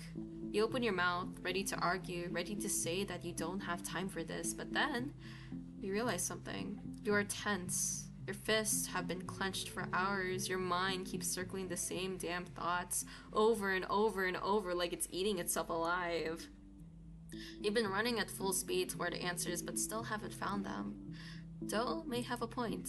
You huff, rolling your eyes, but you don't argue. Instead, you shove your hands in your pockets, exhaling slowly. Fine, where to, ghost boy? How about a park? He starts. That's your big idea. You wanna go sit on a bench and feed pigeons or something? Well, we can't, really, because I don't think we can really move those seeds. Well, Doe grins. Well, you seem like you need something to hit, so maybe you can just fight a tree instead. Yay, we're gonna fight a tree! We're gonna kill it with our fists. You roll your eyes, but you don't argue. A park sounds nice. Open space, quiet, a chance to stop suffocating in Ethan's shadow for 5 minutes. You tilt your head toward the door. Fine, let's go. Doe nods, and you both head out, slipping through the door with ease, but the second you do, you stop. There's someone outside Ethan's room. Hey, what's up? Oh, he's got the heart thing, like, you know, those Danganronpa characters have. A figure dressed in black hunched near the door. At first you think it's some idiot trying to break in and steal something. But then you realize they're not trying to get in. They're peering through the keyhole, whispering something under their breath, low and urgent. Twin flames, you're not the only one who has counted the days in quiet fury. You and Doe both freeze, your eyes narrow, your body instinctively tensing. What the hell? Do shifts you beside you, his expression sharp, watching the figure closely. What are they saying? You try to listen, straining to catch any words, but it's too soft, just barely out of reach. But the tone, it's wrong, low and fast, not like someone trying to cast a spell or anything ridiculous, but someone desperate. Someone talking to themselves, repeating something over and over. Their head snaps up. You feel your stomach drop as they stop whispering and slowly, carefully turn their head toward the hallway. But there's nothing to see.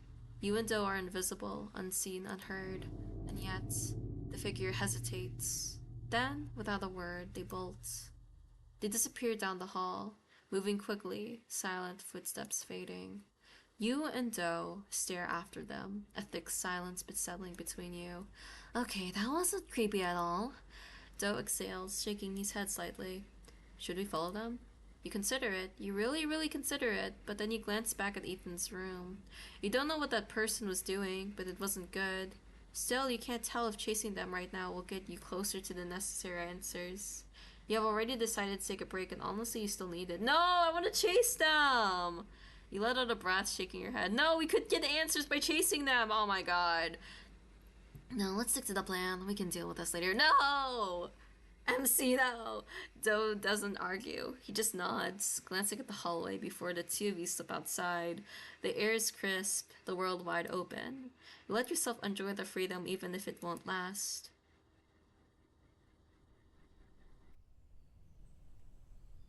Oh, it's bright. The sea stretches behind you. But in the quiet of the park, it feels like another world entirely. The sound of distant traffic fades into nothing, the soft rustling of trees replacing the constant hum of urban life. Do walks a little slower, his shoulders looser than before. You hop onto the fountain's stone edge, balancing with your arms outstretched like a tightrope walker. Do you think you can still fall in? Do glances up at you, his brow raising slightly in amusement. That depends. Do ghosts have balance? Guess you're about to find out. You take an exaggerated step forward, pretending to stumble. For a moment, you think you might tip forward, that maybe gravity still has a hold on you. But nothing happens. Your body isn't yours anymore. The world doesn't touch you the way it used to. You don't make waves, you don't make sound, you don't make an impact. But Do laughs anyway. It's as soft as first, just a tiny chuckle under his breath, but then it becomes more fundamental. You glance over at him. He's smiling. Really smiling. Orange glow, sheets of ice around the boy's heart melt away. Apathy of resignation reside, giving way to the timid gentleness, bare skin in the summer sun after a long winter. Not the soft, careful expression you've seen before. Not like he's trying to comfort you or watching these words. This is different. It's easy, unrestrained. You step down from the fountain's edge, stretching your arms behind your head before flopping onto a nearby bench staring at the sky. Man, I almost forgot what it's just like to chill. Do hums, stepping closer before sitting down at this opposite end of the bench. He leans back, eyes half-lidded, watching the tree branches sway overhead. Yeah, it's nice. There's a long pause, a comfortable one. You almost let yourself sinking into it, almost let yourself forget what you are, what happened, and everything keeping you tied to this place. Then Do exhales slowly, and when you glance at him, his expression has shifted again. He's thinking, you can tell. His gaze is distant, focused on something that isn't here, brooding, but freed from the frost, rage, grief, and the promise of a future that will never come. Dark, deep-rooted emotions, once buried, come to surface like black serpents coiling within Do's mind, casting shadows over his face. Oh! See, like, being enraged or something? Or he's becoming colder, maybe? You hesitate. Part of you wants to ask him about it. What do you remember? But another part of you doesn't. Not yet. Not when the moment still feels light. You don't want to ruin it just yet. So instead, you smirk, tilting your head toward him. I didn't peg you for the type who enjoys sitting around in the park. Do blinks. Pulled from his thoughts, he raises an eyebrow. Oh yeah? What did you peg me for? I don't know, you've got the whole I think too much energy. I figured if I ever saw you in the park, you'd be one of those guys writing in a journal and drinking some overpriced coffee, contemplating life or some shit. Do lets out a surprised laugh, shaking his head. First, Okay, first of all, ouch. Second of all, that's not that far off. He grins as he shakes his head again, more amused and offended. He leans back against the bench, stretching his arms slightly before resting them behind his head. But for the record, my coffee was never overpriced. I worked at a supermarket. It had its benefits. So you admit you had a journal. Doe huffs, rolling his eyes. Maybe. Oh, blink and you miss it. Years of a life buried in books, wasted. Years of academic hardship and constant belittlement, wasted. Years of reserved disposition and the tendency not to bother others' faces. Dude, this is Doe's thoughts. Oh, he's definitely be like colder. Maybe he's gonna be like that ghost that was like in front of Ethan's room. You chuckle, shaking your head as you stretch across the bench, letting your fingers ghost over the surface. Ironic. Doe must catch something in your expression because he shifts slightly, observing you. Do you think about what it felt like before? You glance at him, frowning slightly. Before? Doe nods, looking down at his hands, fingers flexing slightly, like he's trying to remember what it was like to hold something. Nerve response, 10 miles away, in a neighboring city, inside a small second-story apartment, a young woman's fingers switch reflexively. A childhood memory washes over her. A game of catch with her little brother. They don't talk anymore, her choice, yet now she wonders if he is well, and what he is up to. Unaware that his decomposing body lays in the forest, covered in moss and maggots. Oh! Okay, so this is the boy that they're talking about is Doe, and that might be his mom. Oh wait, no, his sister. Never mind, he said little brother. His sister. I don't know, just existing, feeling things. I try to remember what the sun felt on my skin, but it's weird. It's like I know it was warm, but I don't actually remember the feeling. His voice is quiet, almost absent-minded. He stared at him momentarily, then let out a slow breath. Yeah, I get that. You glance up at the sky again. It's strange how the world keeps moving without you. The way the sun still rises, the wind still moves, and the city still breathes like nothing ever changed, like you were never even here. Like nothing. Like Doe's only college friend never invited him out to the park and into the woods. Like that friend never grew jealous of some imagined academic excellence Doe possessed. Like that friend never wrapped his hands around Doe's throat and watched the life leave his eyes. Doe shifts beside you, your voice softer when he speaks again. What do you think we're supposed to do? You turn your head toward him. Supposed to do what? Supposed to hurt him? Or just to bring him justice? Or just to let go? That makes you pause. Let go. You don't know, you haven't even let yourself think about it. What does it mean to let go? Would that make you disappear? Would it change anything? Could you even let go when you still don't have answers? Revenge! Revenge! I want him to die, to suffer everything he did to me. Doe doesn't push for an explanation. He just nods, exhaling slowly, watching as the trees sway in the morning breeze. What do you want? I want to remember my name, my life outside of my death. I've actually put together some things, but I don't remember my childhood, nothing about growing up. Just death and college. That sucks. Those are terrible memories. Oh. Is there even a point to it? I'm dead. It doesn't really matter anymore. He's crying. Uh-oh. You don't have an answer for him. Instead, your eyes search around in lieu of your brain trying to solve his problem. Why? Don't we go to the cemetery? Why the cemetery? Doe nods, standing up to follow you. Why the cemetery? Why are we going to the cemetery? Isn't that gonna make things worse? Or like remembering that we're dead? The cemetery looms ahead, quiet and still. Where souls go to rest. You're not sure why you suggested the cemetery. A simple gut feeling called to you. He dries his tears. You want to help him. And your gut tells you the cemetery will mend his broken spirit. The iron gates stand up open, the path leading inside, lined with old trees, the branches twisting like outstretched hands. This is where you used to work. This is where you spent hours wandering before you died, and now? Now you're walking through it with someone just as dead as you. Beside you, Doe hesitates at the entrance. It's subtle, but you catch the way he steps falters just slightly. You stop walking, tilting your head slightly as you glance at him. You good? Doe blinks like you just pulled him out of a thought he didn't realize he was having. He exhales, rubbing the back of his neck before shaking his head. Yeah, just weird being back here, I guess. He steps forward, pushing through the gates, forcing himself inside. He doesn't wait for you. He just moves, his shoulders stiff and his jaw set. He just keeps walking. You follow, your footsteps silent against the dirt path. The air is still thick, not with grief, not precisely. It's the weight of a memory, of all the lives laid to rest here, of all the people who still exist in some way, because they have names carved in stone. Proof that they mattered. Doe doesn't have that, and that's why you're here. Oh yeah, because he's buried in the forest. Doe moves slowly, scanning each grave as you pass. His eyes flick with name to name, searching, waiting for something to click. I wonder when they're gonna find my body. You watch him, arms crossed, waiting for that moment, waiting for recognition to light up his face, for him to stop and say, "This is it. This is me." But that moment never comes. You pass old graves with names that have long since faded, past newer ones with fresh dirt still settling into the earth.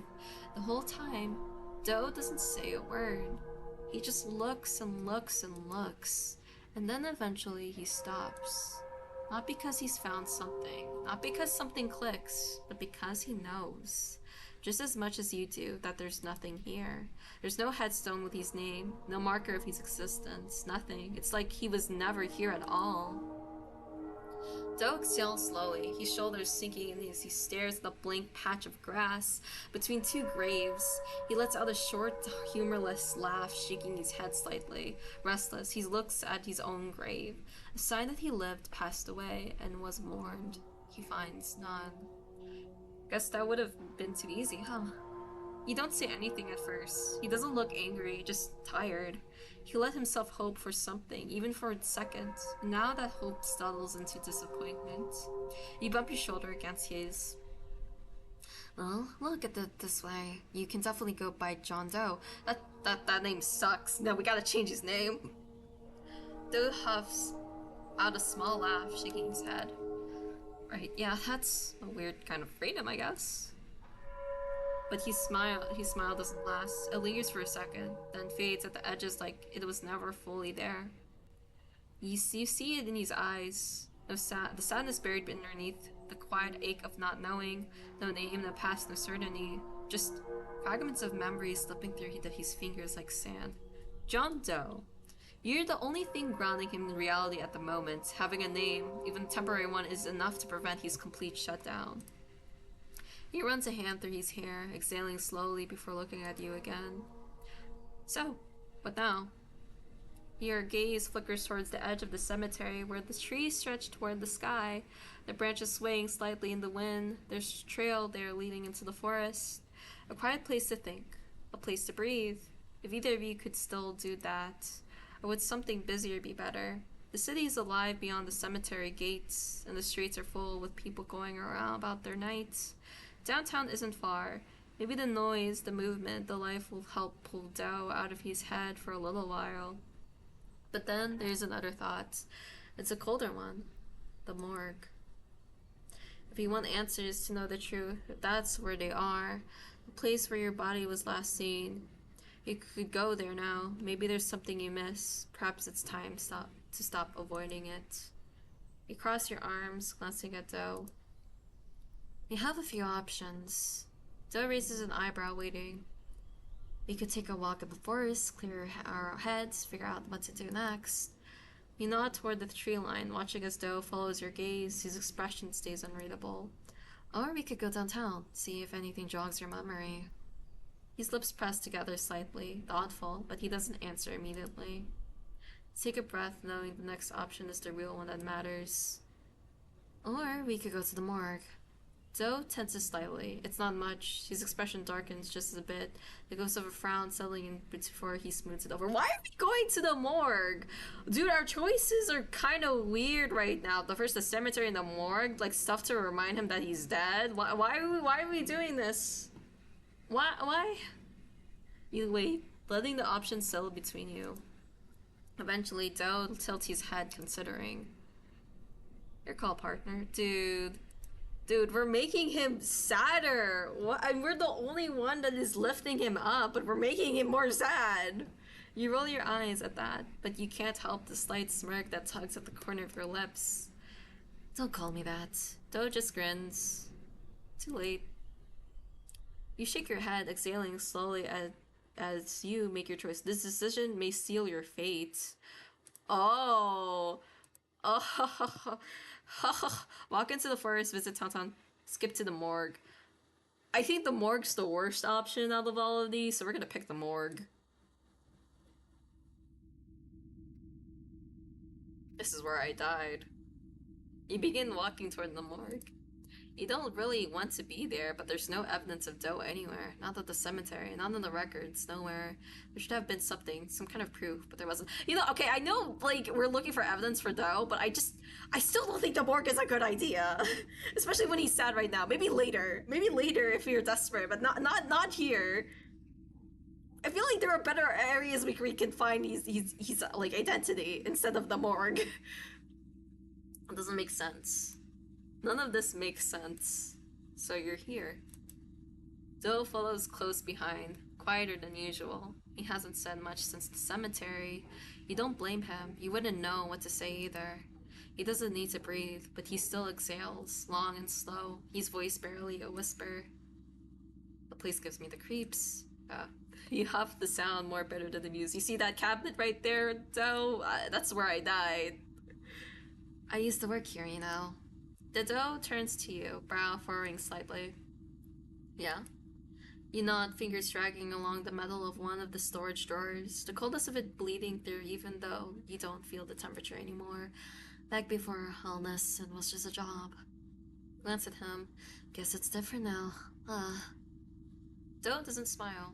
He just looks around, eyes flicking to the cabinets, the storage spaces, the empty tables meant for people who actually existed. Yeah. His voice is distant. Something inside you twists at the sound of it, but you push forward. You don't know what you're looking for, not exactly, but you know you'll recognize it when you see it. There's something here. So you start searching. You move quickly. Cabinets, drawers, storage spaces. Your hands go over them all, ripping them open with your otherworldly ability, then slamming them shut. It doesn't matter what's inside. None of it matters. Everything else is just a noise until you find what you're looking for. The silence is thick. Then, you stop. Your eyes catch on something out of place. A bag. Nothing remarkable, nothing fancy. Just a simple, worn bag tucked into the back of a storage unit. You reach out your fingers, ghosting over the material before you pull it forward, unzipping it slowly. Inside, there are items. Personal belongings, things shoved inside carelessly, discarded like they no longer mattered, and among them, old student IDs. You furrow your brows, pulling them out, flipping through them. Names, faces, forgotten students, who must have come through here at some point. One ID catches your attention. You move to grab it, half expecting it to fall out of your ghostly hands, but it doesn't. Oh! Your fingers tighten around it to bring it closer, staring at the name, the photo, the piece of the puzzle that was missing until now. You freeze, looking at the text on the ID. Ethan Calloway. When you flip the ID over, you aren't met with Ethan's face. No, well, you are. It's not Ethan's. It's Doe! It's Doe! It's Doe! Oh my god! Wait, no, I think I said this in the beginning. Oh my god. So then who's the other guy? Is he a friend? Ex-friend? You don't breathe, you don't move. This is wrong, so wrong. There's another one, another ID, another name, and the name? Jude Marshall. You frown, confusion breaking through the horror building in your chest. Is that why he was like, he killed us because we were around this area? Right? Is this like... because we were gonna find out? Your hand shakes as you turn the ID over, expecting what? Expecting a stranger's face. Expecting someone you don't recognize. But it's not a stranger.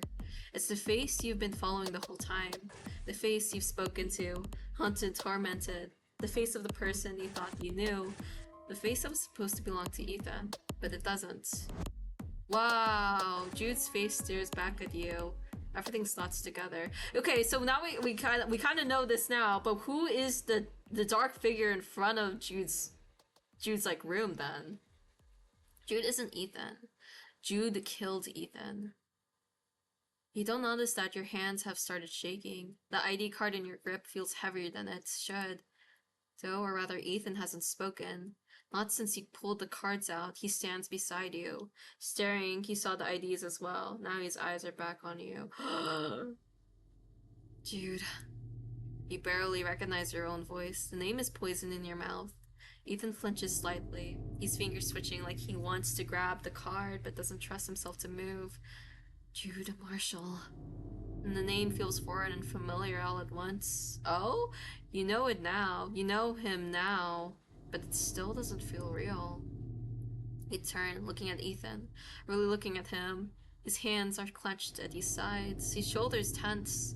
His eyes locked back into the student's IDs like they're a time bomb waiting to go off. And maybe they are. You don't finish. You don't have to. Yeah. That's all he says. Oh my god. You were dating a liar this entire time. A murderer, a snake who shed its skin and stapled the flesh of another onto its back to pretend it was something it wasn't. So was it out of jealousy or what? Ethan. That's the name that should have been carved into the headstone but wasn't. That's the life that disappeared without a trace. His voice is quiet. Empty. Dude, it's like, I mean, okay.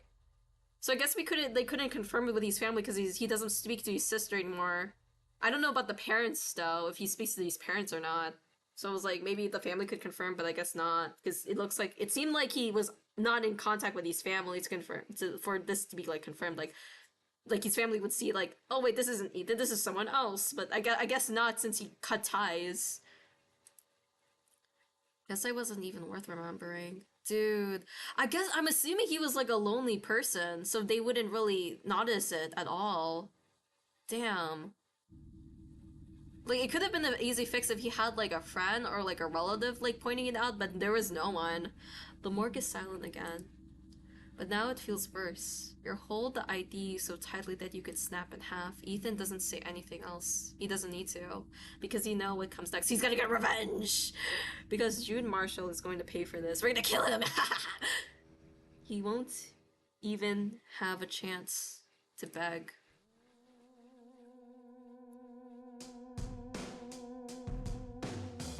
You grip it around the IDs, tightens as your turn to leave the morgue. You finally have something to scare Jude with, but you still feel lingering emptiness.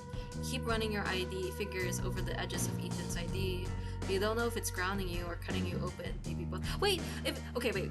They have the IDs, right, from the school, right? But wouldn't they have the information on the school to see, like, this person, like, Jude gives out, like, he's Ethan, right? And they check his, like, the thing on this, like, should be a system with like their information, right? And it should pop out a picture. That never happened. Like there wasn't like he had to register for something and then like maybe they had to put him in the system and they found his picture and it wasn't actually matching him. But that's like he never went through a scenario like that. Or maybe because like he maybe avoided those areas, or like maybe I'm overthinking this, but like there was no systems that they had to check like regarding his name.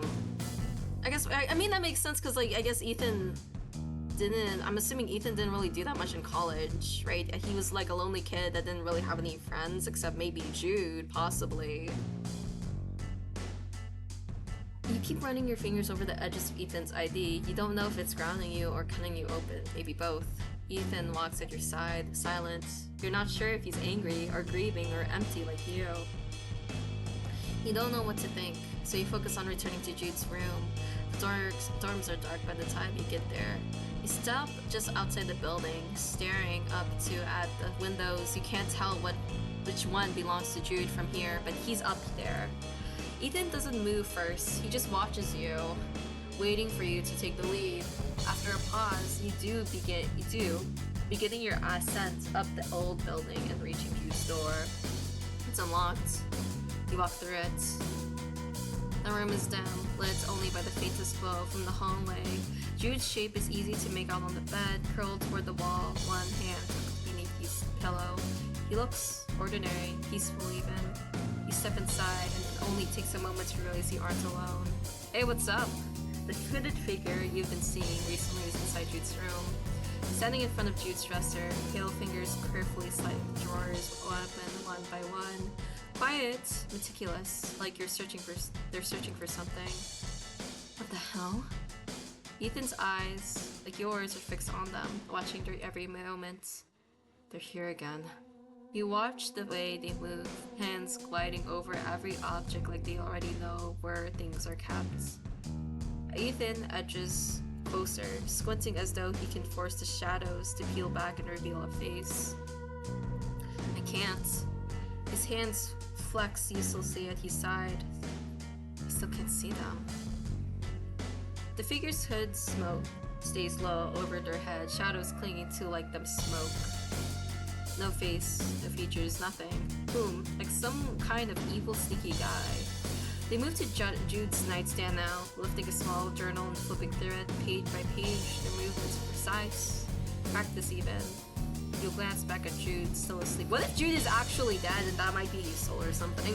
What are they doing here? I don't know. The figure finishes with the journal and sets it back in place, exactly where they found it. Then they turn toward the bed, toward Jude. Ethan steps forward automatically, blocking the way even though it's obvious the figure can't see him. You grab his arm. Wait. This is it. Decide your fate. Oh, we have to scare it. Oh my gosh. What? I didn't get that. So the only choice I have is just scaring them off. Okay. You push Ethan away from the figure, determined to take control of the situation. He doesn't resist, backing away until Yi is one out of your sight. He knows better. You shove the nightstand harder than you mean to. The lamp teeters from a breathless moment, then tips. It hits the floor with a dull crack, spilling oil across the warped boards. For a second, nothing happens, and the flame catches. There's a quiet whoosh as fire blooms outward in the sudden, angry snake, racing along the floor and the wall. It's fast, too fast. Smoke curls on gray tendrils, rising toward the ceilings, creeping along cracks and corners like ghostly fingers. The figure at the desk freezes for half a second before bolting out of the room, gone as if they were never there. The fire isn't gone. It's very, very real. You watch it for a moment, feeling the heat build at your back. The room already smells of old wood burning, smoke thick in your throat. You can barely hear anything except the faint whir of fire now. Jude coughs. He's awake, struggling upright in bed. His blankets fall away in the messy heap as he hacks and wheezes, eyes wide and glassing the flickering firelights. He twists his face in confusion, then his eyes shoot open in panic. The room's orange glow reflects in his irises. He looks around, taking it in. Fire, smoke, you. His gaze lands on you like a blow. His voice catches rough and broken. He coughs again, clutching at his throat, fingers scrambling against invisible claws digging into these lungs. What did you... You say nothing. It's your turn to provoke him with silence. There's a sick kind of peace in it, the knowledge of the nose. Oh, damn. Watch him suffer! You stay still, rooted. Jude coughs, doubled over as he struggles to breathe. His hands feel at the smoke as if he can push it away. His legs shake when he stands, his knees threatening to buckle with each step. He's not close to the door to, leave. Help me, please. You remain where you stand. He stumbles sideways, coughing so hard his body jerks.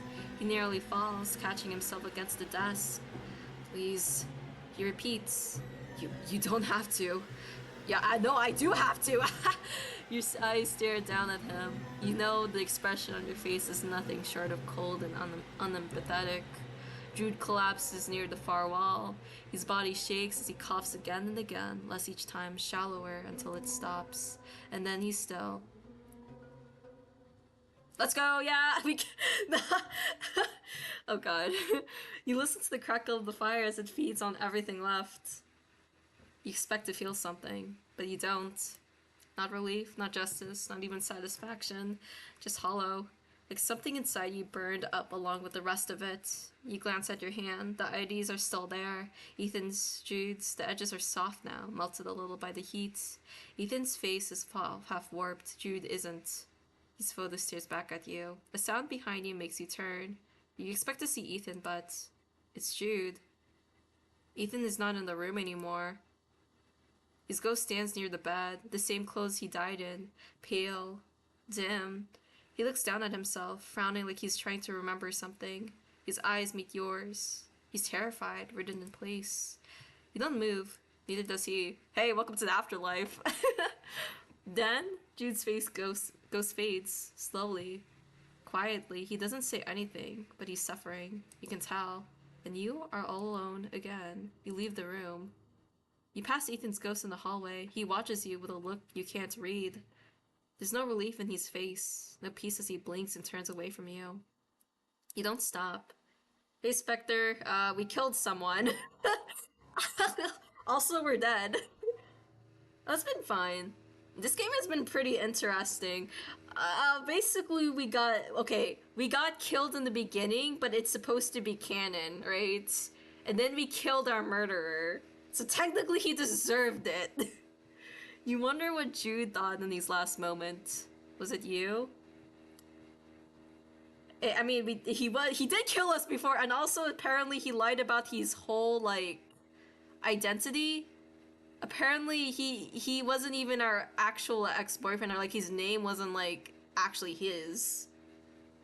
You wonder what Jude thought in his last moments. Was it you? Was it Ethan? Was it anything? Oh no. You keep walking. There's no place you're going. Not really. You just can't stay there anymore. Wait, we're not bringing Ethan with us? Ethan is just gonna be there? Your feet lead you to a lake in the forest. Your reflection, non-existent as you peer into the depths of the water below. You toss the IDs in. What? Why? Wait, what's the point of throwing it away? Maybe we could give them to Ethan or something? I know he's like not showing anything, but I feel like he should keep it. We shouldn't decide. They sink without a sound. You think about following them, but you don't. You couldn't if you tried. You're stuck here forever. Damn, that sucks.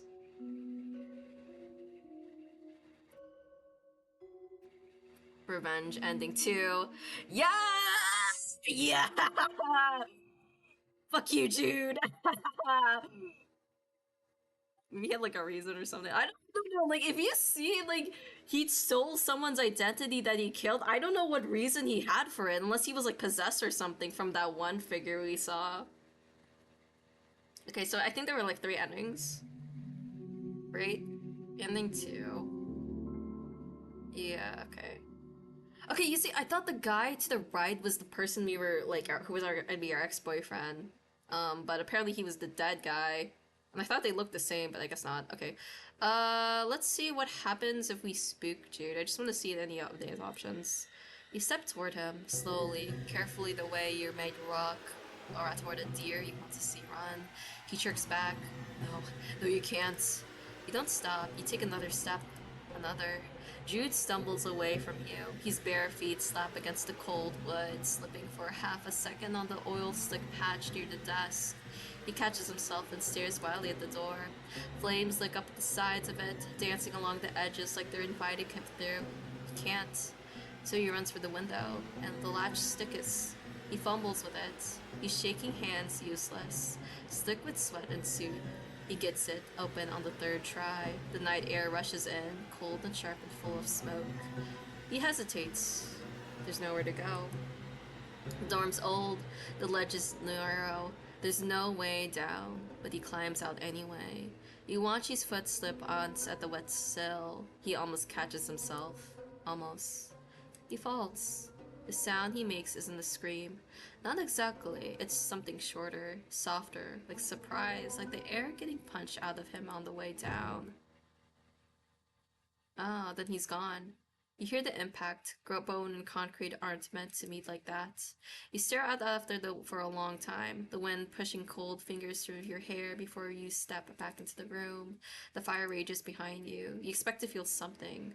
Oh, wait. Oh, it's the same thing. We didn't really see his ghost, right? Okay. What happens if we go to the woods? They said that that choice was a very important. So, it's here. Walking to the forest. We're definitely gonna find Ethan's body, though. That's what I'm thinking. Maybe the forest was supposed to be the worst option. You decide on the forest. The trees sway with their wind, their leaves whispering in a language you can't quite understand. Sunlight filters through the branches in uneven patches, painting the dirt path in streaks of golden shadow. There's something almost peaceful about it. You know you made the right choice. What? We did? Aw, man. The basilisk snarls at you, and yet you are on the edge, or rather, Doe is. Your sixth sense is picking up on the subtle feeling and mistaking it as your own. You and Doe step forward, moving deeper, leaving the cemetery behind. Which way do you go? Does this actually matter? I wonder. It's to here. Let's go right. This seems like the right path. What? No way. Okay. You look at Doe. He doesn't say anything, just watches you, waiting for your decision. You exhale and nod toward the right. Let's go this way. Doe doesn't argue, he just follows. The deeper you go, the more the air changes. It's subtle at first. It's just a shift. A slight temperature difference. The wind doesn't move as quickly here. The branches don't sway as much. Everything feels still. You stop at the crossroads. The tree path stretching out ahead. Doe steps beside you, his gaze flickering from one path to the next. This place is starting to feel off. Yeah, I noticed. So the path to which one? Left.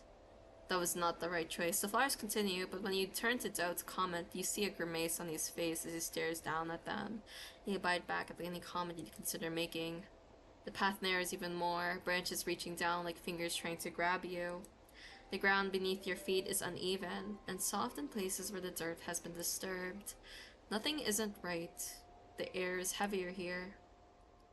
Forward!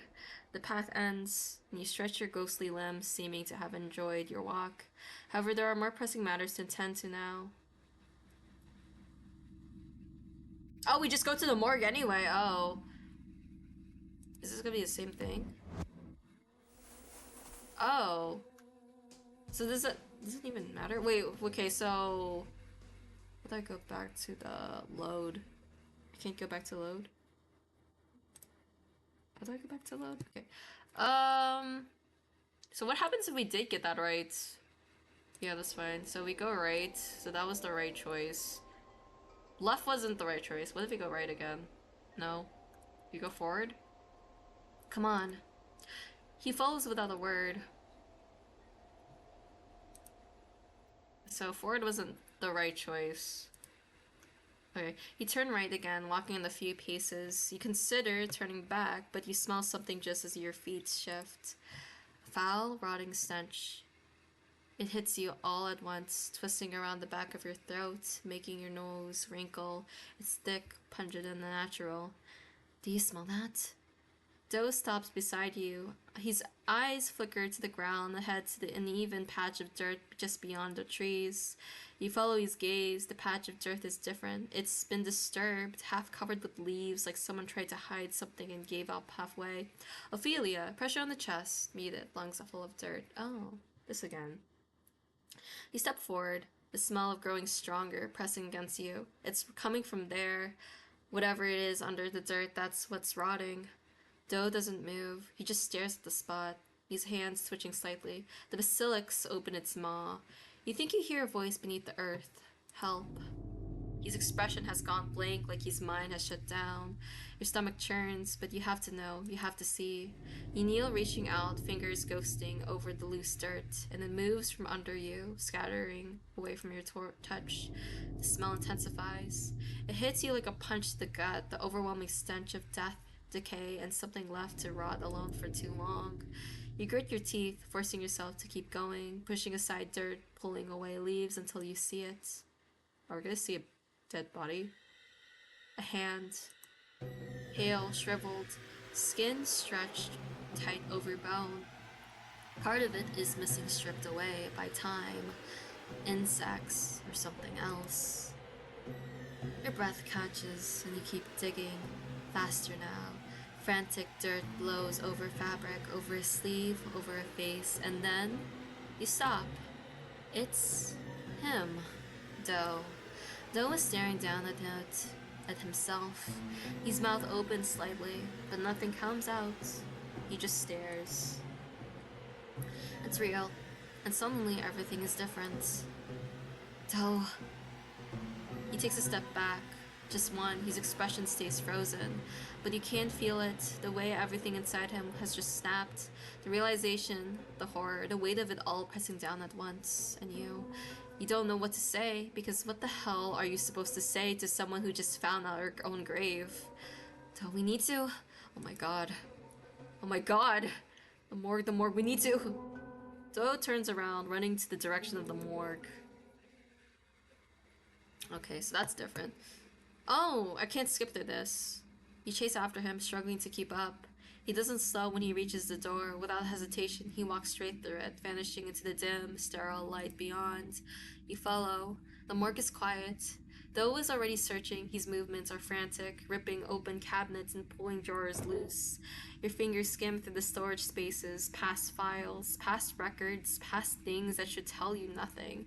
But everything feels heavy, with meaning you know the evidence here has to be.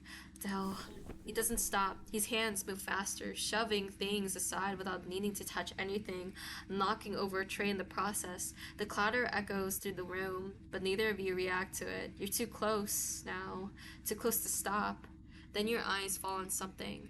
A bag. Nothing remarkable, nothing fancy, just a simple worn bag tucked in the back of a storage unit. You reach out, your fingers ghosting over the material before you pull it forward, unzipping it slowly.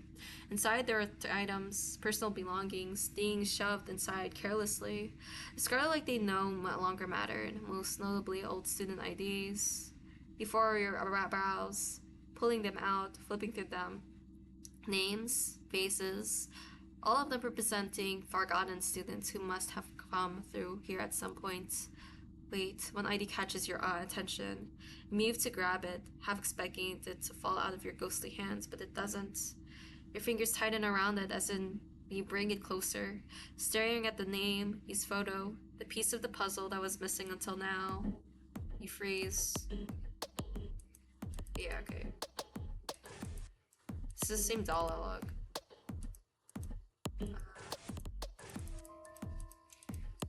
I want to hear like Jude's side. Like, what was he? Why did he do this? My thinking is probably jealousy, because I'm assuming Ethan was like a good student, and like what Ethan made for that thing that he discovered, that was actually the real Ethan who did it, and maybe probably Jude just stole it.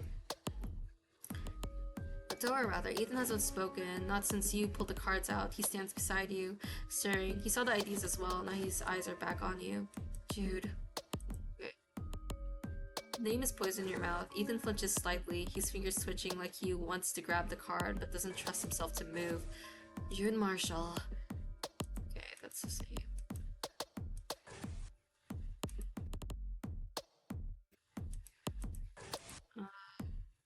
That looked the same too. Maybe the ending is gonna be different, because we found the body this time. I should have done sooner. Ethan. He pauses momentarily as you call out his real name, his eyes meeting yours as he gently cocks him to turn around. I should have remembered. His voice cracks slightly, something raw and broken spilling out of the words. You don't know what you're supposed to say to someone who just realized they've been watching their own murderer wear their face. He has to pay for this. Okay, this looks like the same. Oh, it's the same, yeah. Great. Yeah. Okay. So nothing's changed. I don't think there's gonna be anything changed if we do the third choice, so, let's do... I mean, I guess I can start from the beginning and skip through. So, try to get answers. Ignoring me won't make me go away. Ethan doesn't react. You could at least tell me what you did, why you did it. Still nothing, just the same careful, stiff silence. I just want to know, did I piss you off? Was it for fun for you? Ethan's grip on his bag tightens, knuckles going white. His breathing is steady, controlled, too controlled. And finally a shift in his gaze. Your words were not enough to break, but enough to crack. Let's see. Okay, let me just save anyway, because this is a different, I guess, route. Didn't you love me? The words slip out before you can think, before you can stop them. And maybe you don't even mean them the way they sound, but they're out of there now, hanging between you both. Ethan's hands tighten where they rest over his face. For a moment he doesn't react, he just sits there, completely still. He exhales slowly, tilting his head against the bench. Eyes closed for half a second before he laughs. It's sharp, like something breaking, like something slipping through the cracks. He drags a deep breath to calm himself, stifling his chuckles. His head turns slightly, eyes flickering behind him.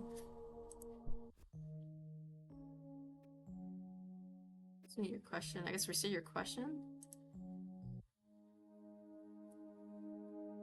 Something slightly uneasy and restlessly crawling. Wait, how could he just let go after everything? You stare at him, something tight, uneasy, restless, crawling up your spine. You don't know how if you admired it or hate it. You deserve to- wait, do you deserve to be angry? Because if this is supposed to be, you deserve to be angry, maybe I should have chose that choice for the bad ending. What if I do while I am? Oh, I grow cooler. Reason tempers your rage. Okay. You deserve to be. You mean it? You don't care what's changed, what time has dulled. He should still be angry. He should still want answers, want justice. He doesn't argue with you. He just watches you for a long moment before giving you a small and quiet smile. Wait. Okay, I just realized, I think I need to go back to here. I want to see what would happen if I asked questions. Wait, yeah. I can go back. What's going on? Why did you kill me? Why did you kill me, or what's going on? Why did you kill me? Is there something that says reason tempers your rage? Because I remember picking the other one and said your heart became cooler. Because maybe it doesn't matter, right? Oh, it did. Never mind. I guess that choice didn't matter. I guess I could check this. I guess these don't really matter. Why did you kill me? Ethan stiffens his entire body, going rigid. It's simple. It's just a simple question. The only one that really matters, but he won't answer. You already know that. He exhales, he's totally eyes. Okay, sure. This is the same. What if we say obviously? Reason, tempers, rage. Oh, so you're supposed to pick that too. You give him a look, crossing your arms. What kind of question is that? Of course you can see him. You wouldn't have said anything if you couldn't. Obviously. The figure hesitates, still thrown off, still staring at you like you're something that shouldn't exist. But after a second, his lips press together, his shoulders sinking slightly, like he's trying to figure out what to do next. You narrow your eyes, studying him. He still hasn't answered you. Who are you? You don't waste time, no jokes, no sarcasm. You deserve to be... He just watches you for a long moment before giving you a small, quiet smile, not dismissive, but understanding. Maybe, but I'd rather help you with what you need. No, I will help you too. If you're not angry for yourself, then I'll be angry for you. He giggles. You're very stubborn. You smile at as you sigh. I won't deny it. Okay.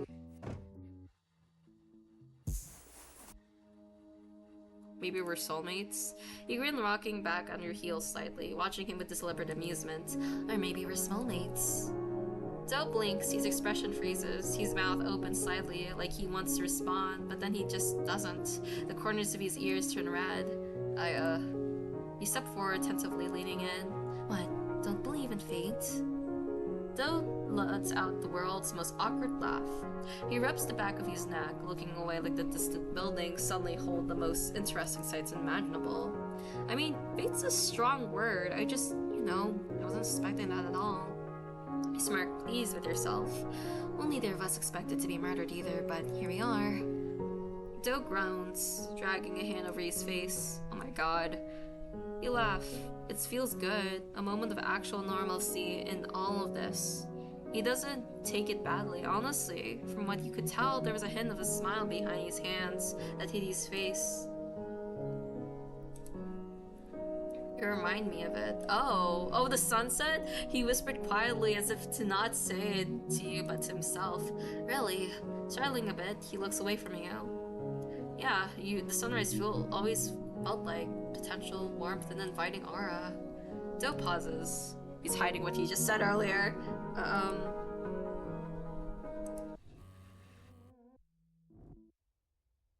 Okay, I want justice. I want justice, personally. Oh, okay, we can skip through that. Okay, so let's go to the forest?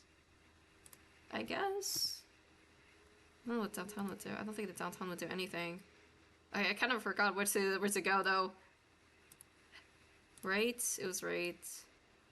Was it forward? And then it was right again. I promise to get you the justice you deserve.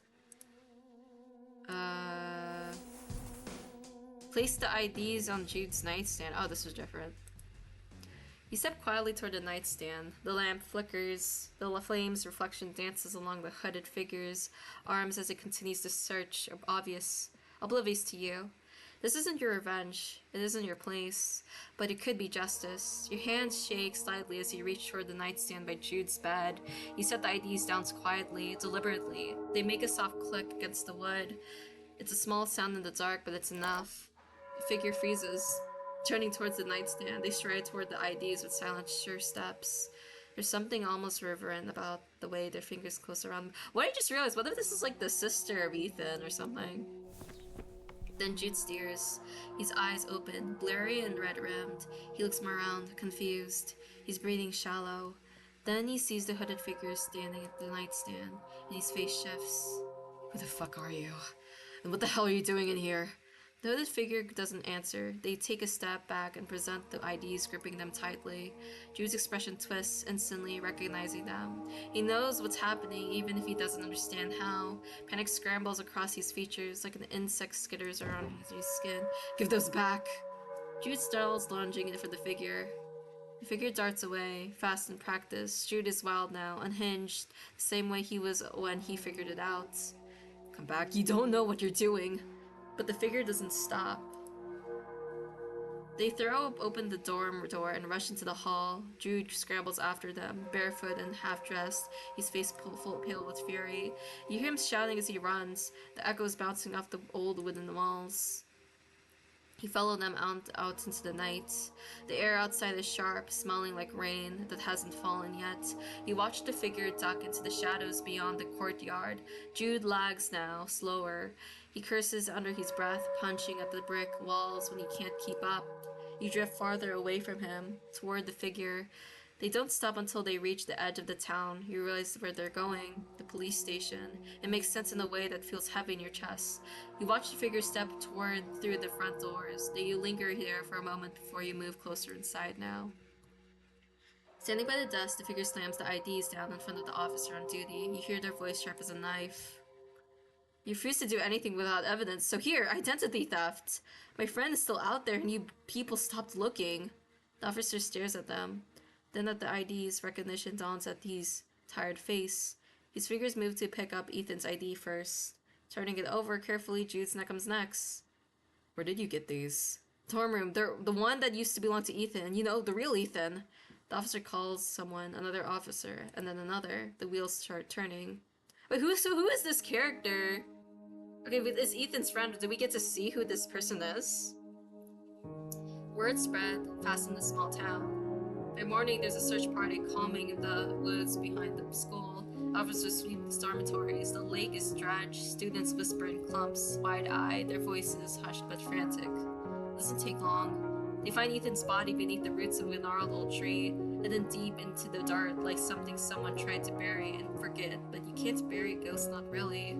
You watch from a distance as they carry him out. You can't see his face, but you don't need to. He already said goodbye.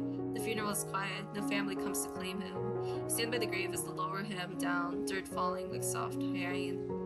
Someone places flowers at the marker. You're not sure who, it doesn't matter. It must be the same, like, hooded figure, though. He's home now. Jude is arrested 2 days later. The trial doesn't last long. There's too much evidence, too many mistakes. Taking Ethan's identity was the biggest one. Everyone believed he was Ethan until they found the real Ethan in the ground. The mask slips fast after that. Jude doesn't fight. He just laughs sometimes, soft and broken. They lock him away. You visit the dormitory once after it's all over. The room is empty, cleaned out, but you can still feel the weight of what happened there. You don't stay long. Evening falls slow tonight. The graveyard is quiet, the stones lean, and the odd angles worn smooth by the time and weather. The grass is soft beneath your shoes as you walk. The wind moves through the trees with a low, tired sigh. Ethan sits by his own grave. He's pale. He's less pale now. Each day gives him back a little more of himself. He watches you approach with a small smile. You sit beside him. For a while, neither of you speak. The silence isn't heavy this time. It's easy, comfortable. Okay, I gotta drink some water.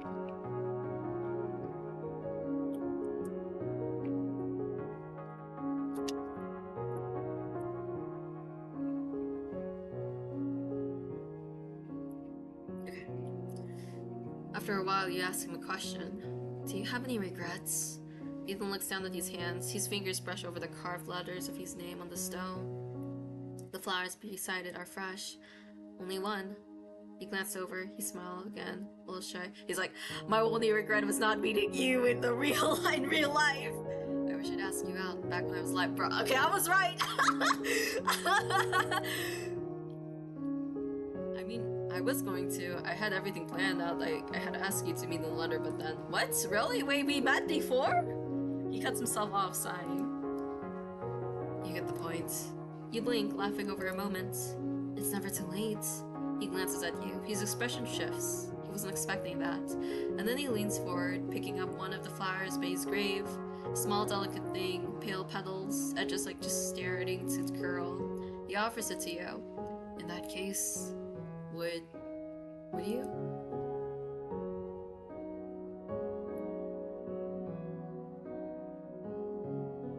Justice, ending 1. So what's ending 3 then? Yay! Hope they found my body though. They only found Ethan's.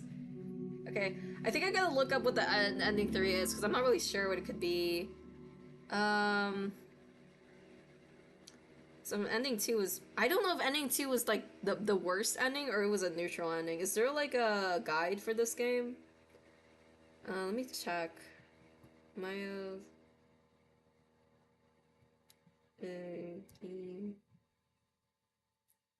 Let's look. Hold on. Okay. I'm gonna look away for a bit. And